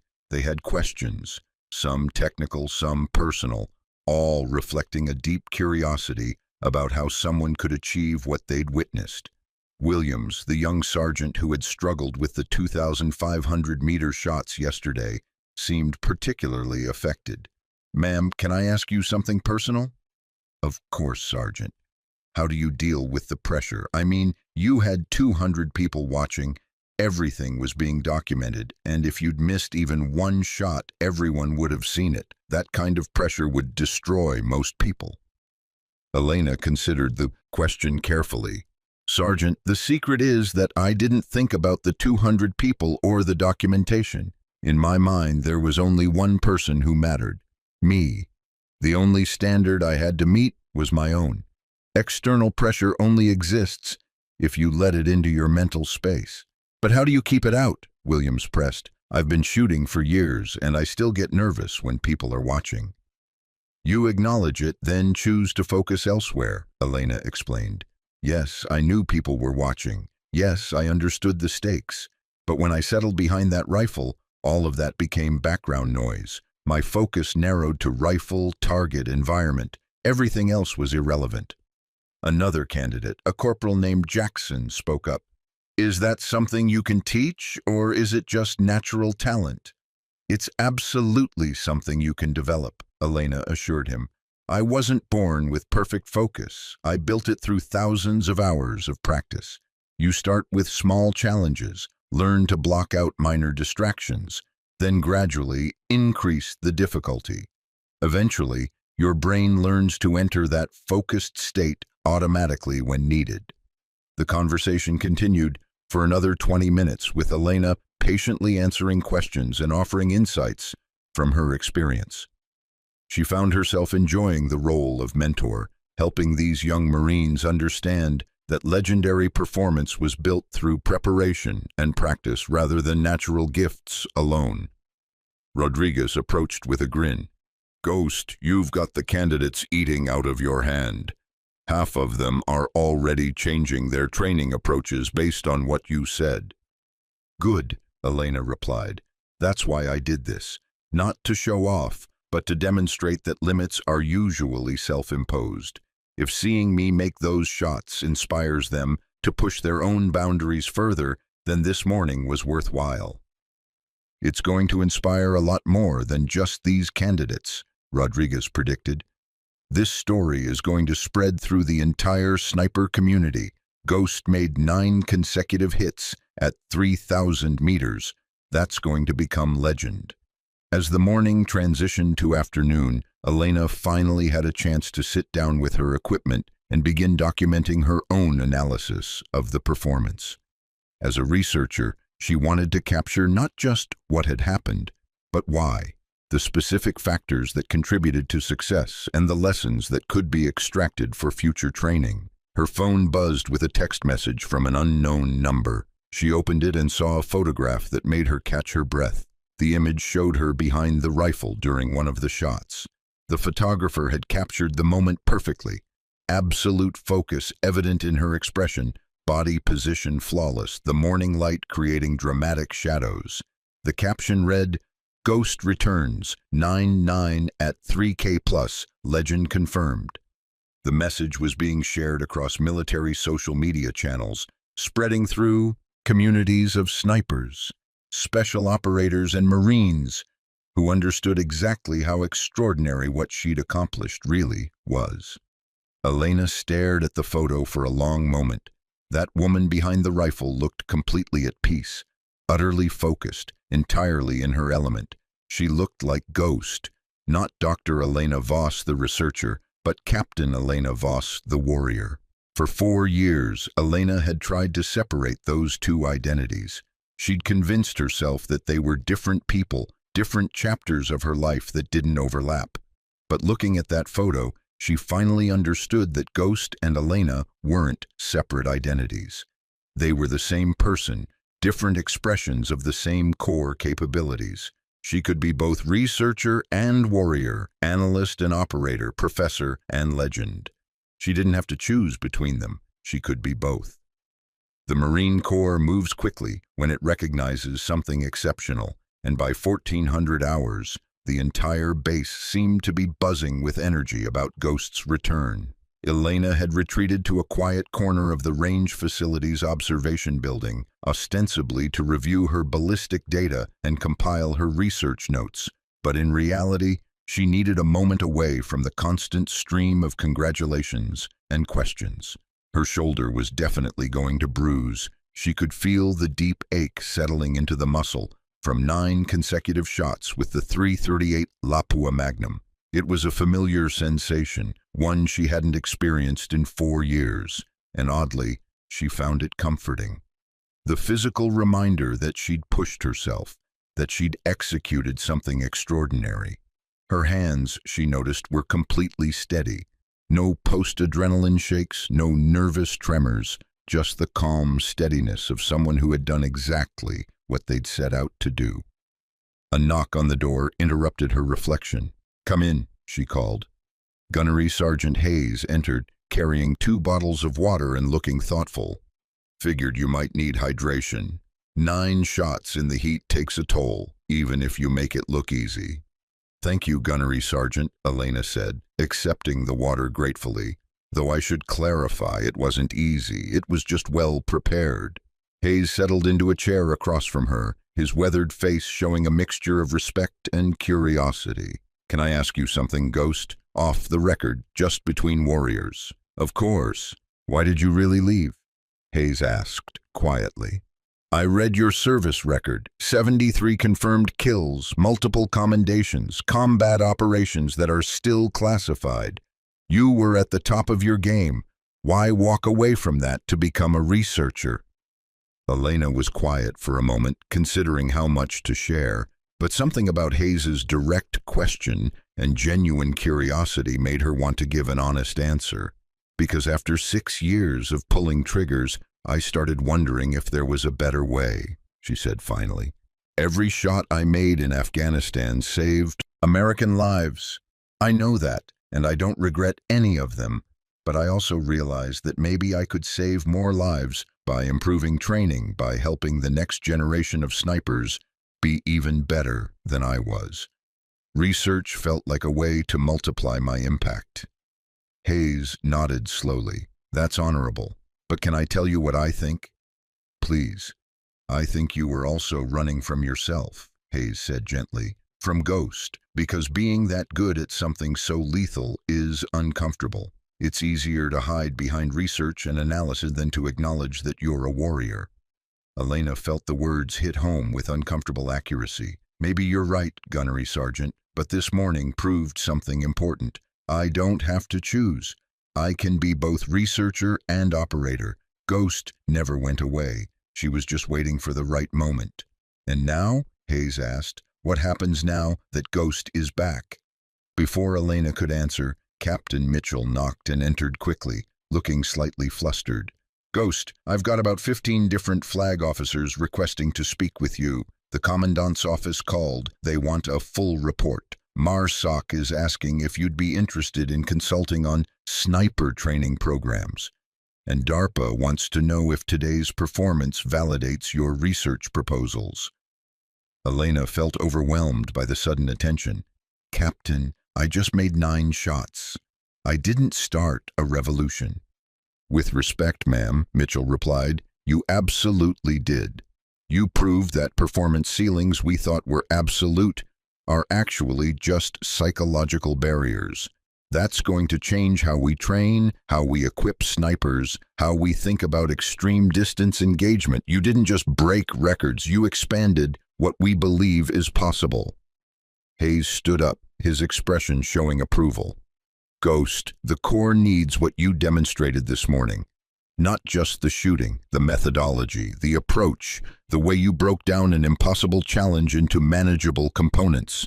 That's valuable knowledge that could transform training across all special operations units."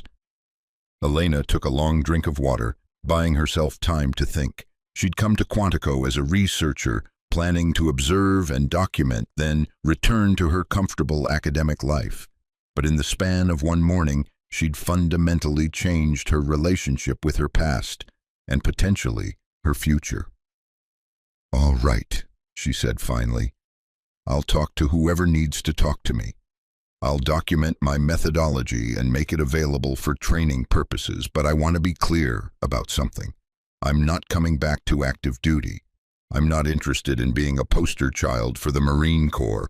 What I'm willing to do is consult, advise, and help develop training programs that make the next generation even better than I was. Mitchell was typing notes rapidly on his tablet. That's perfect, ma'am. The Corps will absolutely take you up on that offer. I'll start coordinating. Another knock interrupted him. This time it was Rodriguez, looking excited and slightly amused. Ghost, you need to see this. The candidates want to present you with something. Elena followed Rodriguez and Hayes outside, where she found all 12 advanced candidates assembled in formation.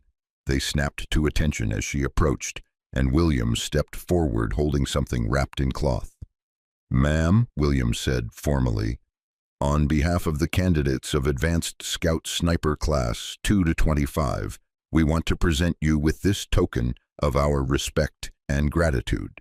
He unwrapped the cloth to reveal a custom-made patch. The design showed a ghostly figure behind a rifle, with crosshairs centered on a distant target. Above the image was stitched Ghost in block letters, and below it read 99 at 3K plus Quantico 2025. Elena felt unexpected emotion welling up in her throat. She'd received medals and commendations during her active duty service, but somehow this simple patch from fellow warriors meant more than any official recognition. Sergeant Williams, this is... Thank you, all of you. This means more than you know. Ma'am, what you showed us this morning changed how we think about our own capabilities, Williams continued. Half of us are already planning to attempt the 2,500-meter shots again, using the methodology you described. You didn't just break records, you showed us that our limitations were self-imposed. Jackson, the corporal who had asked about focus earlier, stepped forward. Ma'am, permission to speak freely? Granted, Corporal. When we heard yesterday that a civilian researcher wanted to attempt the 3,000-meter targets, most of us thought it was a joke. We figured you'd take a few shots, miss badly, and learn a hard lesson about the difference between theory and practice. But you taught us the lesson instead, that excellence isn't about strength or size or gender. It's about preparation, focus, and absolute refusal to accept artificial limitations. The other candidates murmured agreement, and Elena saw genuine respect in their expressions. These were combat veterans, men who had earned their places through years of training and sacrifice. Having their recognition meant everything. Gentlemen, you honor me, Elena said quietly, but I want you to understand something. What I did this morning wasn't superhuman. It was just extremely well prepared. Every single one of you has the capability to achieve similar results if you approach challenges the same way. Study the environment, understand the variables, trust your calculations, and execute with confidence. The formula is simple, even if the execution is difficult. Will you work with us this week? Williams asked hopefully. Help us understand your methodology in more detail? Elena glanced at Hayes, who nodded encouragingly. I'd be honored to, Sergeant. Let's schedule sessions where we can break down each component of extreme distance. Shooting, environmental reading, ballistic calculations, mental preparation, physical technique.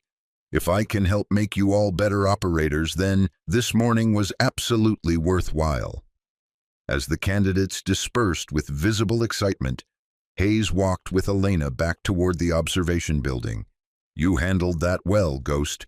Those men respect you not just for the shooting, but for how you carry yourself. Humble, professional, focused on helping them improve rather than basking in glory. I learned from good leaders, Gunnery Sergeant, Elena replied. My platoon commander in Afghanistan taught me that leadership isn't about being the best. It's about making everyone around you better. They were interrupted by the arrival of a full colonel in dress uniform, accompanied by a major and a captain. Hayes snapped to attention, and Elena straightened instinctively, her military bearing returning automatically. At ease, the colonel said. Captain Voss, I'm Colonel Hendricks, commanding officer of Marine Corps Base Quantico. I wanted to speak with you personally about this morning's performance. Sir, Elena acknowledged. Hendricks studied her for a moment, his expression unreadable. Then his stern face cracked into a genuine smile. Captain, in my 30 years of service, I've seen a lot of exceptional Marines do exceptional things. But what you accomplished this morning ranks among the most impressive demonstrations of skill and professionalism I've ever witnessed.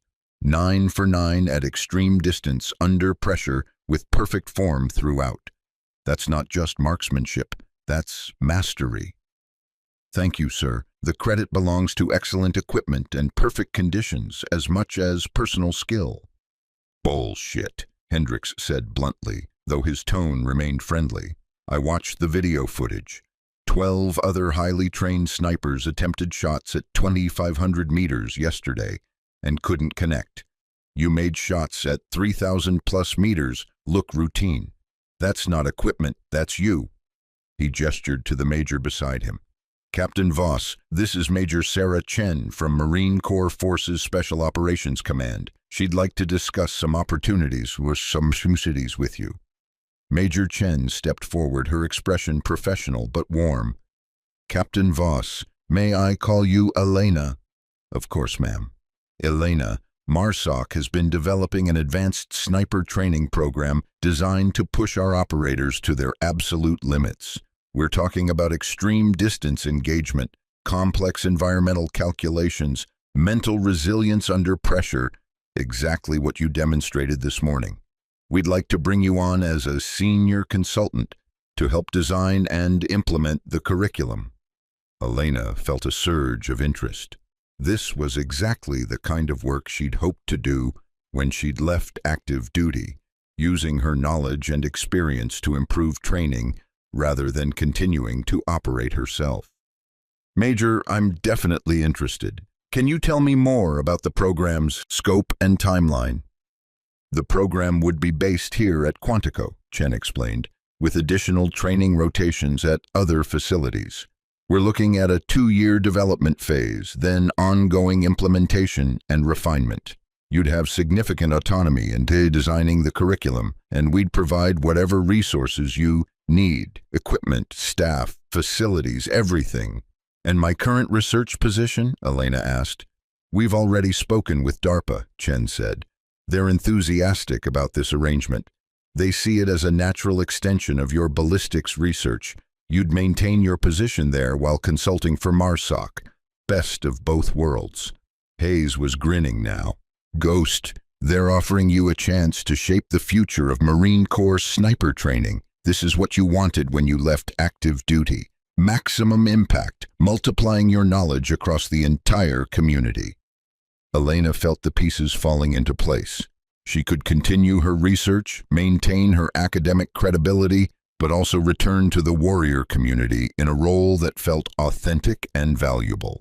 She wouldn't be just observing anymore. She'd be actively contributing to making the next generation of snipers even better than she'd been.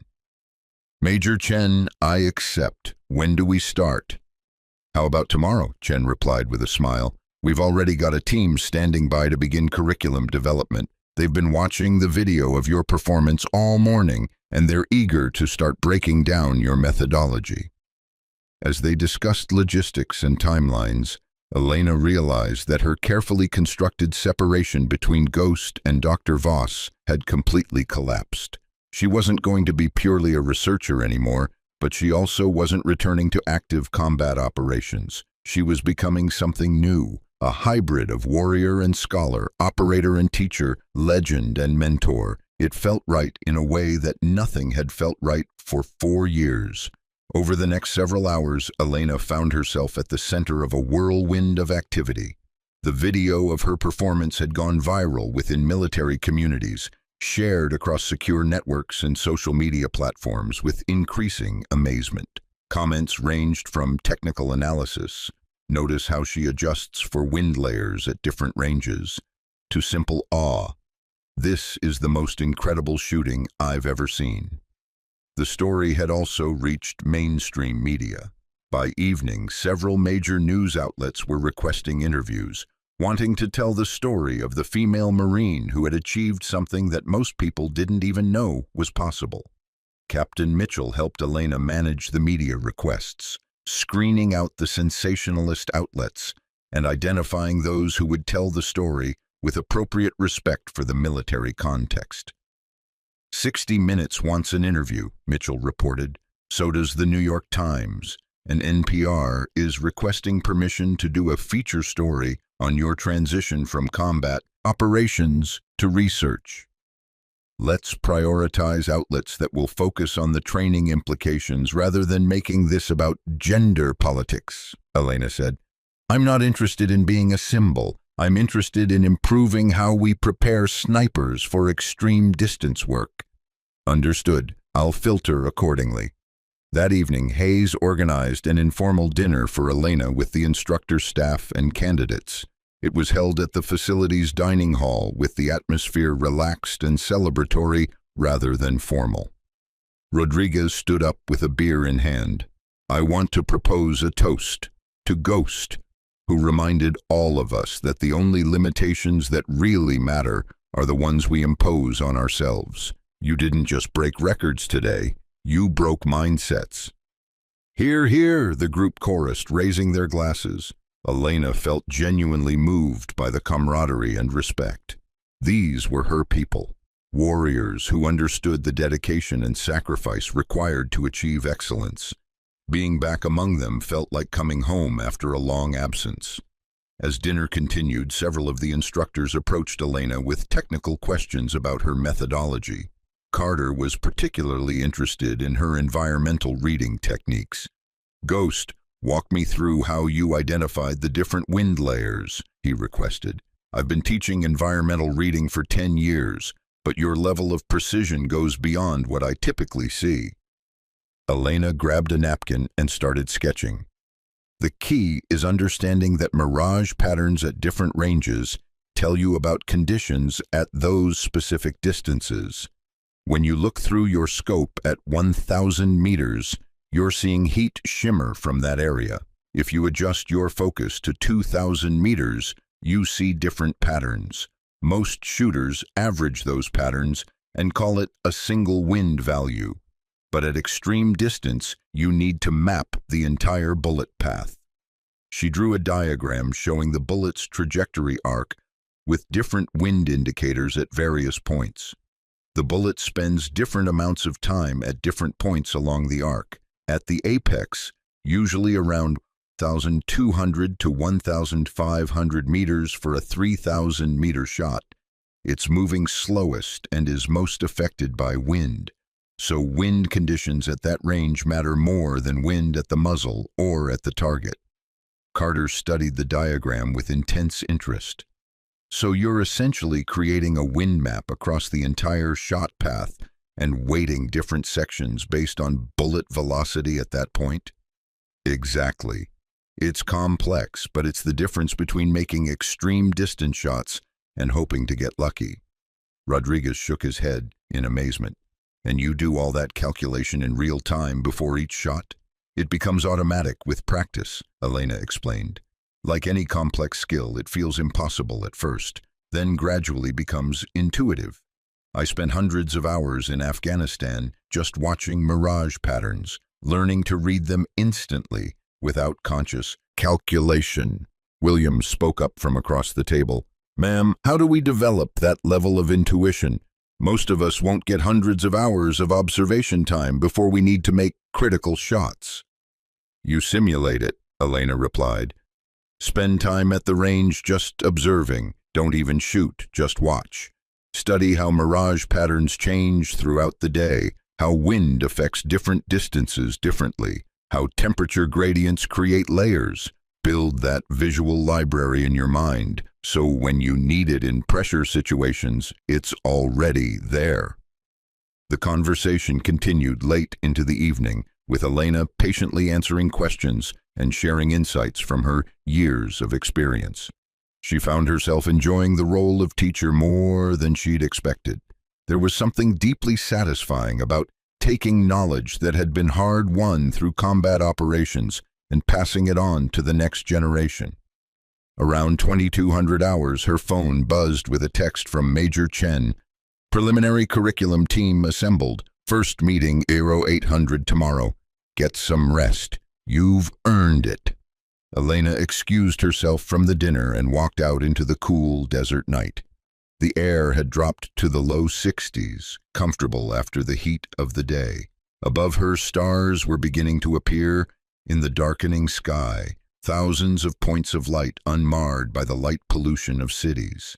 She found herself walking toward the firing position where she'd made her 9 shots that morning. The range was quiet now, equipment secured, targets distant and invisible in the darkness.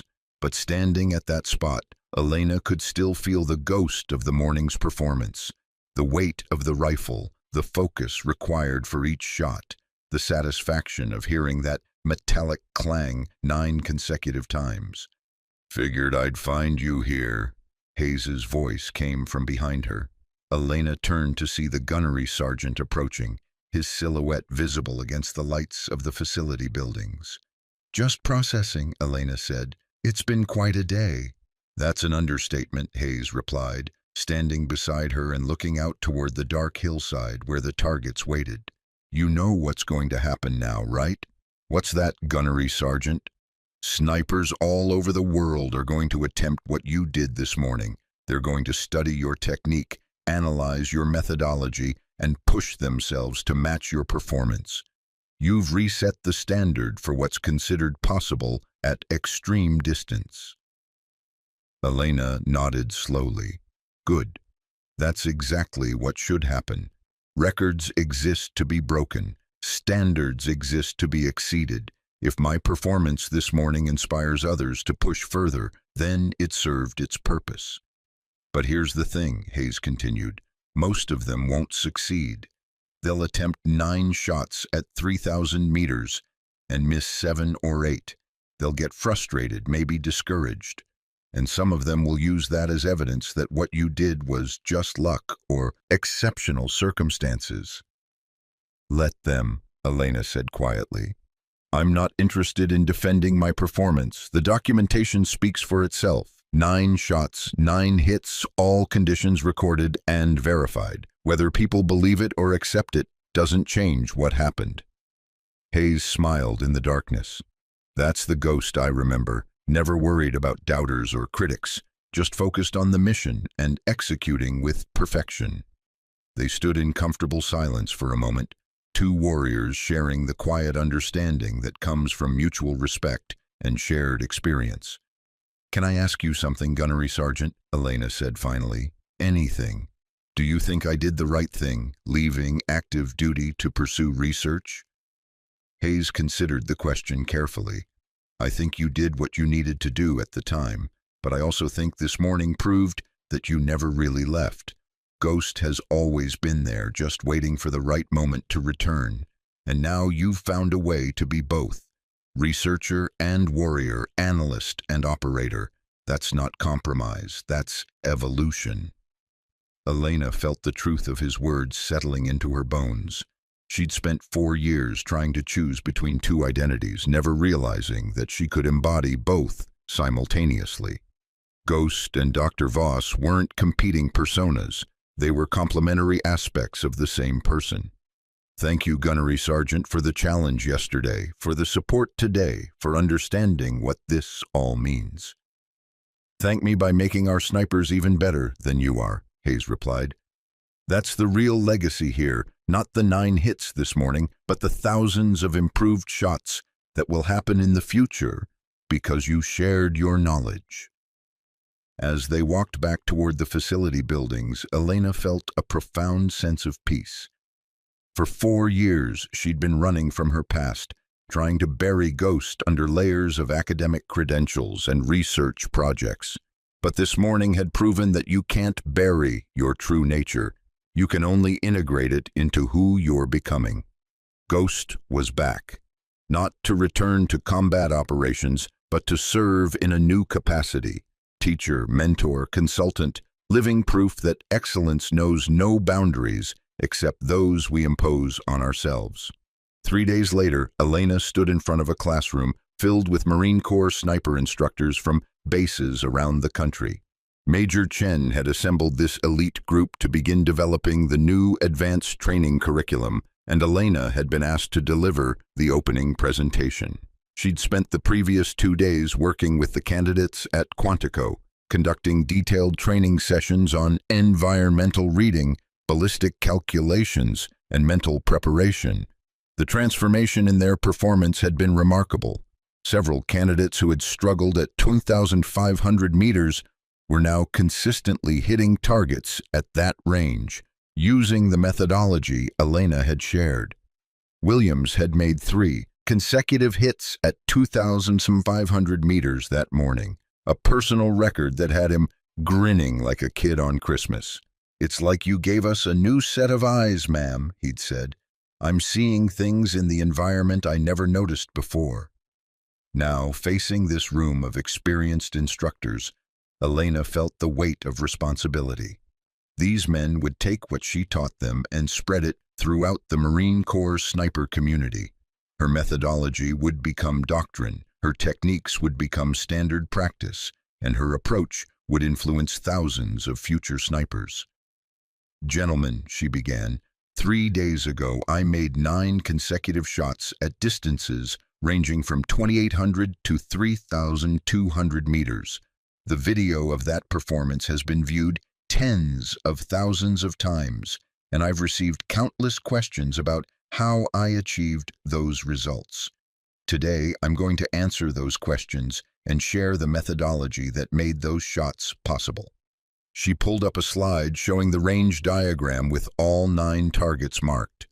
"But before we dive into technical details, I want to address the most important question. Why does this matter? What's the operational significance of extreme distance shooting?" An instructor in the front row, a master sergeant with multiple deployment ribbons, raised his hand. "Ma'am, with respect, most combat engagements happen at distances under 800 meters. Are we training for scenarios that rarely occur in actual operations?" "Excellent question, Master Sergeant," Elena replied. "And you're absolutely right. Most engagements do happen at shorter ranges, but there are several reasons why extreme distance capability matters.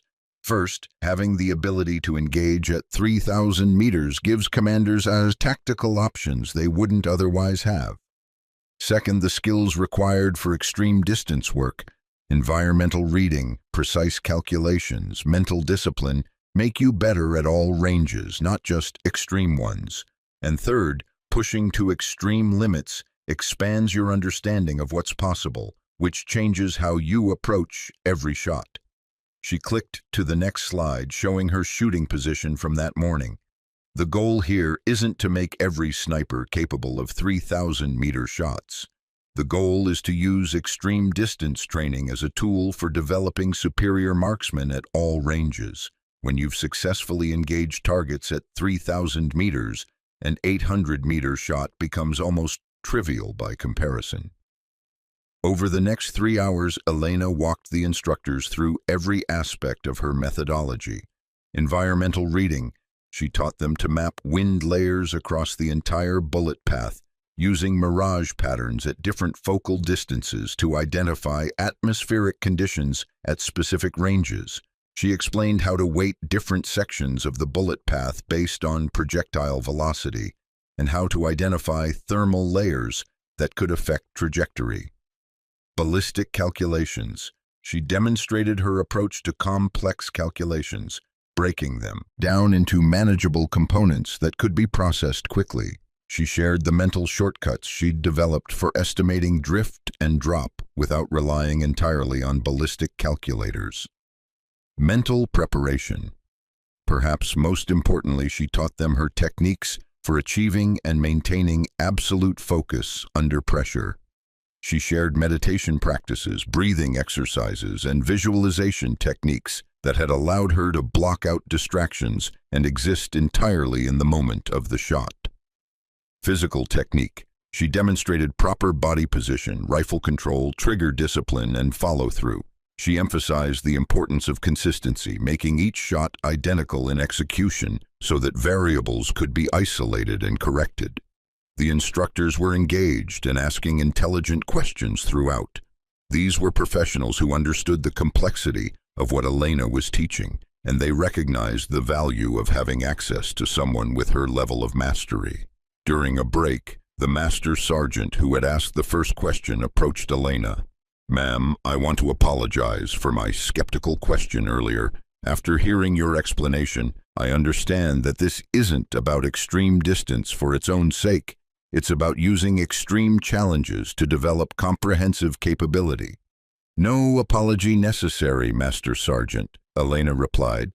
"Skeptical questions keep me honest and force me to articulate why this matters. That was a good question that needed to be addressed. Can I ask you something else?" "Of course." "How do we teach this to Marines who don't have your background? You've got years of combat experience, natural talent, and thousands of hours of practice. How do we take average snipers and help them achieve even a fraction of what you've demonstrated?" Elena had been thinking about this question extensively. "Master Sergeant, the secret is that I'm not naturally talented. I'm just extensively trained. Every technique I showed you today was learned, not innate. The key is breaking down complex skills into components that can be practiced separately, then integrated gradually. You don't start by attempting 3,000-meter shots. You start by spending hours just reading mirage patterns.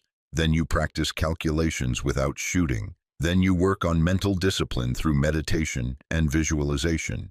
Each component is developed separately until it becomes automatic. Then they're combined into comprehensive capability.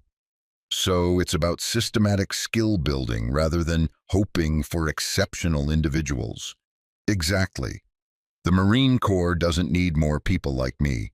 It needs a system that can take dedicated Marines and develop them into elite snipers through proven methodology. That's what we're building here." The afternoon session focused on practical application. Elena took the instructors out to the range and demonstrated her environmental reading techniques in real time, talking through her observations and calculations as she studied the terrain and conditions. "Notice the mirage pattern at 1,500 meters, she narrated, looking through her spotting scope. "The shimmer is moving left to right at moderate speed. That indicates approximately 8 mph wind from the west. Now adjust your focus to 2,000 meters. See how the pattern is different there? Slower movement, which suggests lighter wind, probably 5 to 6 mph. That's a wind layer transition that you need to account for in your calculations." The instructors practiced reading the mirage patterns themselves, calling out what they observed and comparing their assessments. Elena corrected their interpretations, helping them understand what they were seeing and how to translate visual observations into actionable data. By the end of the day, the group had made significant progress. They weren't yet at Elena's level of proficiency. That would take months or years of practice, but they understood the methodology and could begin implementing it in their own training programs. Major Chen pulled Elena aside as the session concluded. "Elena, that was exceptional. The feedback from the instructors has been overwhelmingly positive. You've given them a framework they can actually use, not just theoretical concepts they can't apply." "Thank you, ma'am. This is exactly what I hoped to do when I left active duty. Take my experience and systematize it so others can benefit." "Well, you're succeeding. We'd like to schedule regular sessions like this, maybe quarterly, where you work with instructor groups from different units. Your methodology needs to spread throughout the entire sniper community." "I'm happy to do that, ma'am. This work feels important in a way that pure research never quite did." That evening, Elena received a phone call from an unexpected source. The number showed a Virginia area code, but the voice on the other end was immediately recognizable. Her former commanding officer from Afghanistan, now a colonel in charge of special operations training. "Ghost, it's Colonel Martinez. I saw the video from Quantico. Hell of a performance." "Thank you, sir. It's good to hear from you." Listen, I'm calling because I want to bring you in on something. We're developing a multi-service special operations sniper program. Army, Navy, Air Force, Marines, all working together. We need someone with your expertise to help design the curriculum. Interested? Elena felt excitement building. This was exactly the kind of comprehensive impact she'd hoped to have. Very interested, sir. Tell me more. Over the next 30 minutes, Colonel Martinez outlined an ambitious program that would bring together elite snipers from all branches of the military, creating a unified training standard for extreme distance work. The program would be based on Elena's methodology, but expanded to incorporate the best practices from each service branch. We're talking about creating the most advanced sniper training program in the world, Martinez explained. Your performance at Quantico proved that our previous assumptions about limits were wrong. Now we need to systematize that proof into curriculum that can be taught at scale. Sir, I'm absolutely on board. When do we start? Planning phase begins next month. We'll need you at Fort Bragg for initial consultations. Can you make that work? I'll make it work, sir. As the call ended, Elena realized that her life had fundamentally changed in the span of 3 days. She'd arrived at Quantico as a researcher, planning to observe sniper training from the sidelines. She was leaving as a consultant, mentor, and key architect of the future of military marksmanship training. Ghost hadn't just returned, she'd found her true calling.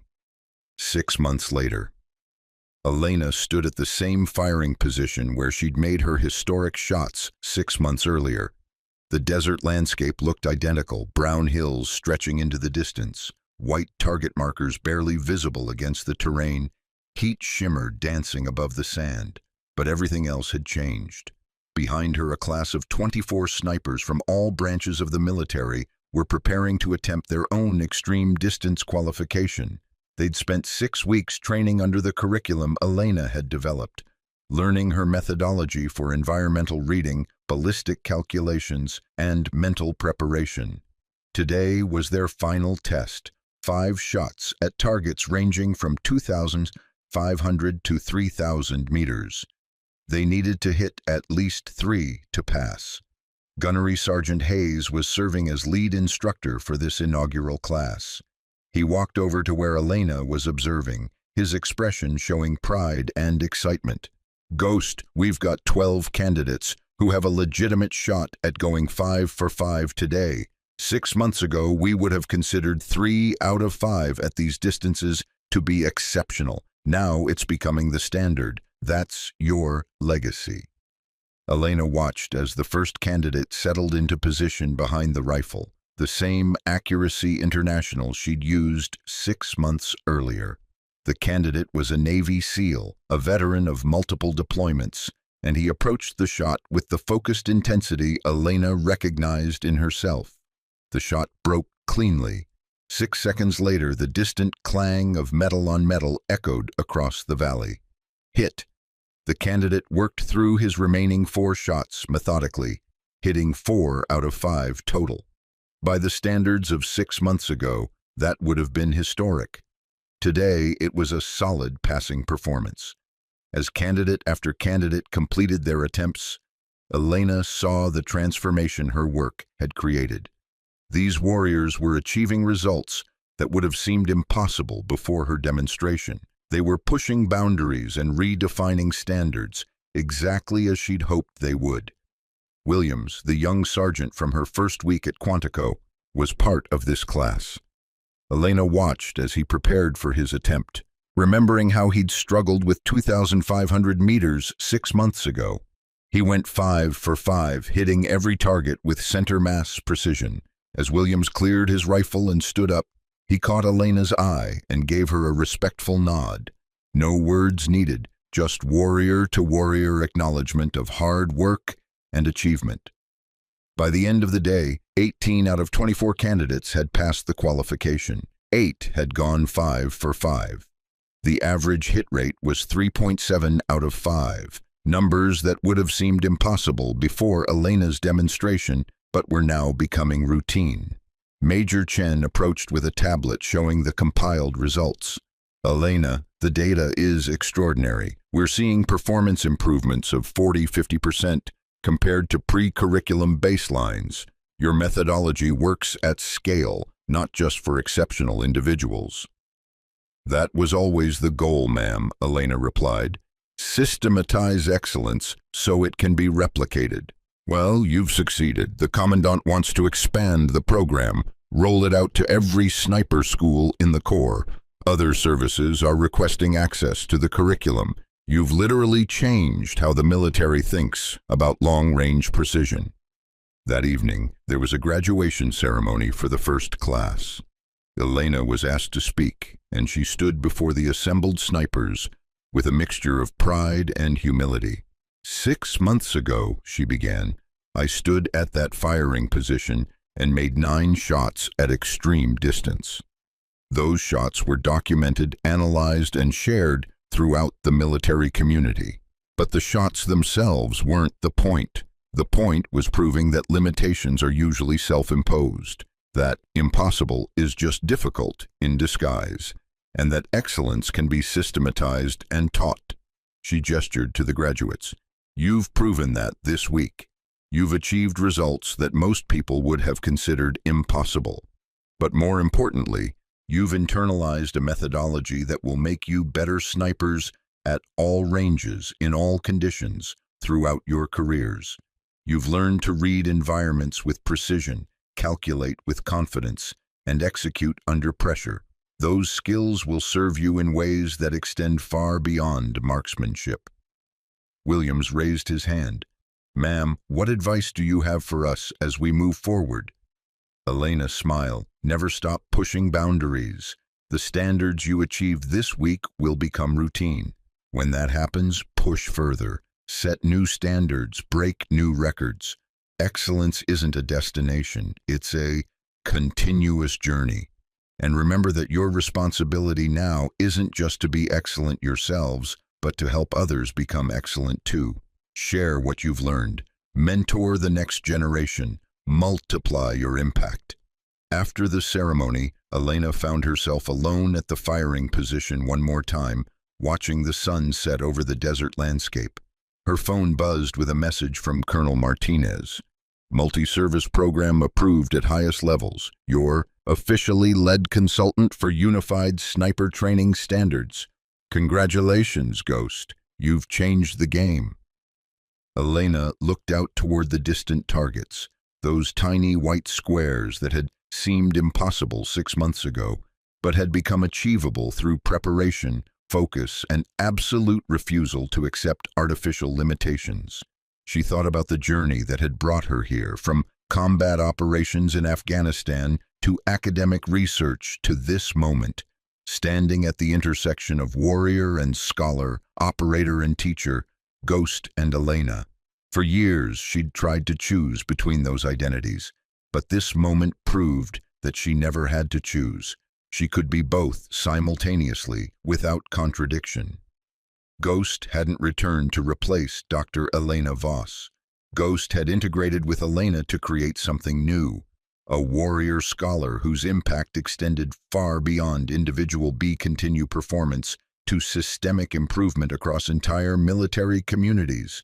The targets on the distant hillside caught the last rays of sunlight, glowing briefly before fading into shadow. Tomorrow, more snipers would attempt those shots. Some would succeed, some would fail, but all would be pushing against boundaries that Elena had proven could be broken. Records existed to be exceeded. Standards existed to be surpassed. Limitations existed to be overcome. And somewhere, right now, a young Marine or soldier or sailor was looking at the video of Elena's 9 consecutive hits and thinking, if Ghost can do that, why can't I? That question, that refusal to accept predetermined limits, was Elena's true legacy. Not 9 hits at extreme distance, but the inspiration for thousands of future attempts, improvements, and achievements that would ripple through the military community for generations. Elena smiled in the gathering darkness and whispered the words that had started it all. Mind if I give it a try? The desert wind carried her words away, but the answer echoed in every sniper who would attempt the impossible tomorrow, and the next day, and the day after that, forever pushing the boundaries of what human beings could achieve when skill met determination. Excellence had no boundaries. It only had next levels. If you enjoyed this story, please subscribe for more military and veteran stories. These true tales keep the courage alive for generations to come. And in the comments, tell us, where are you watching from, and who's the quiet leader you'll never forget?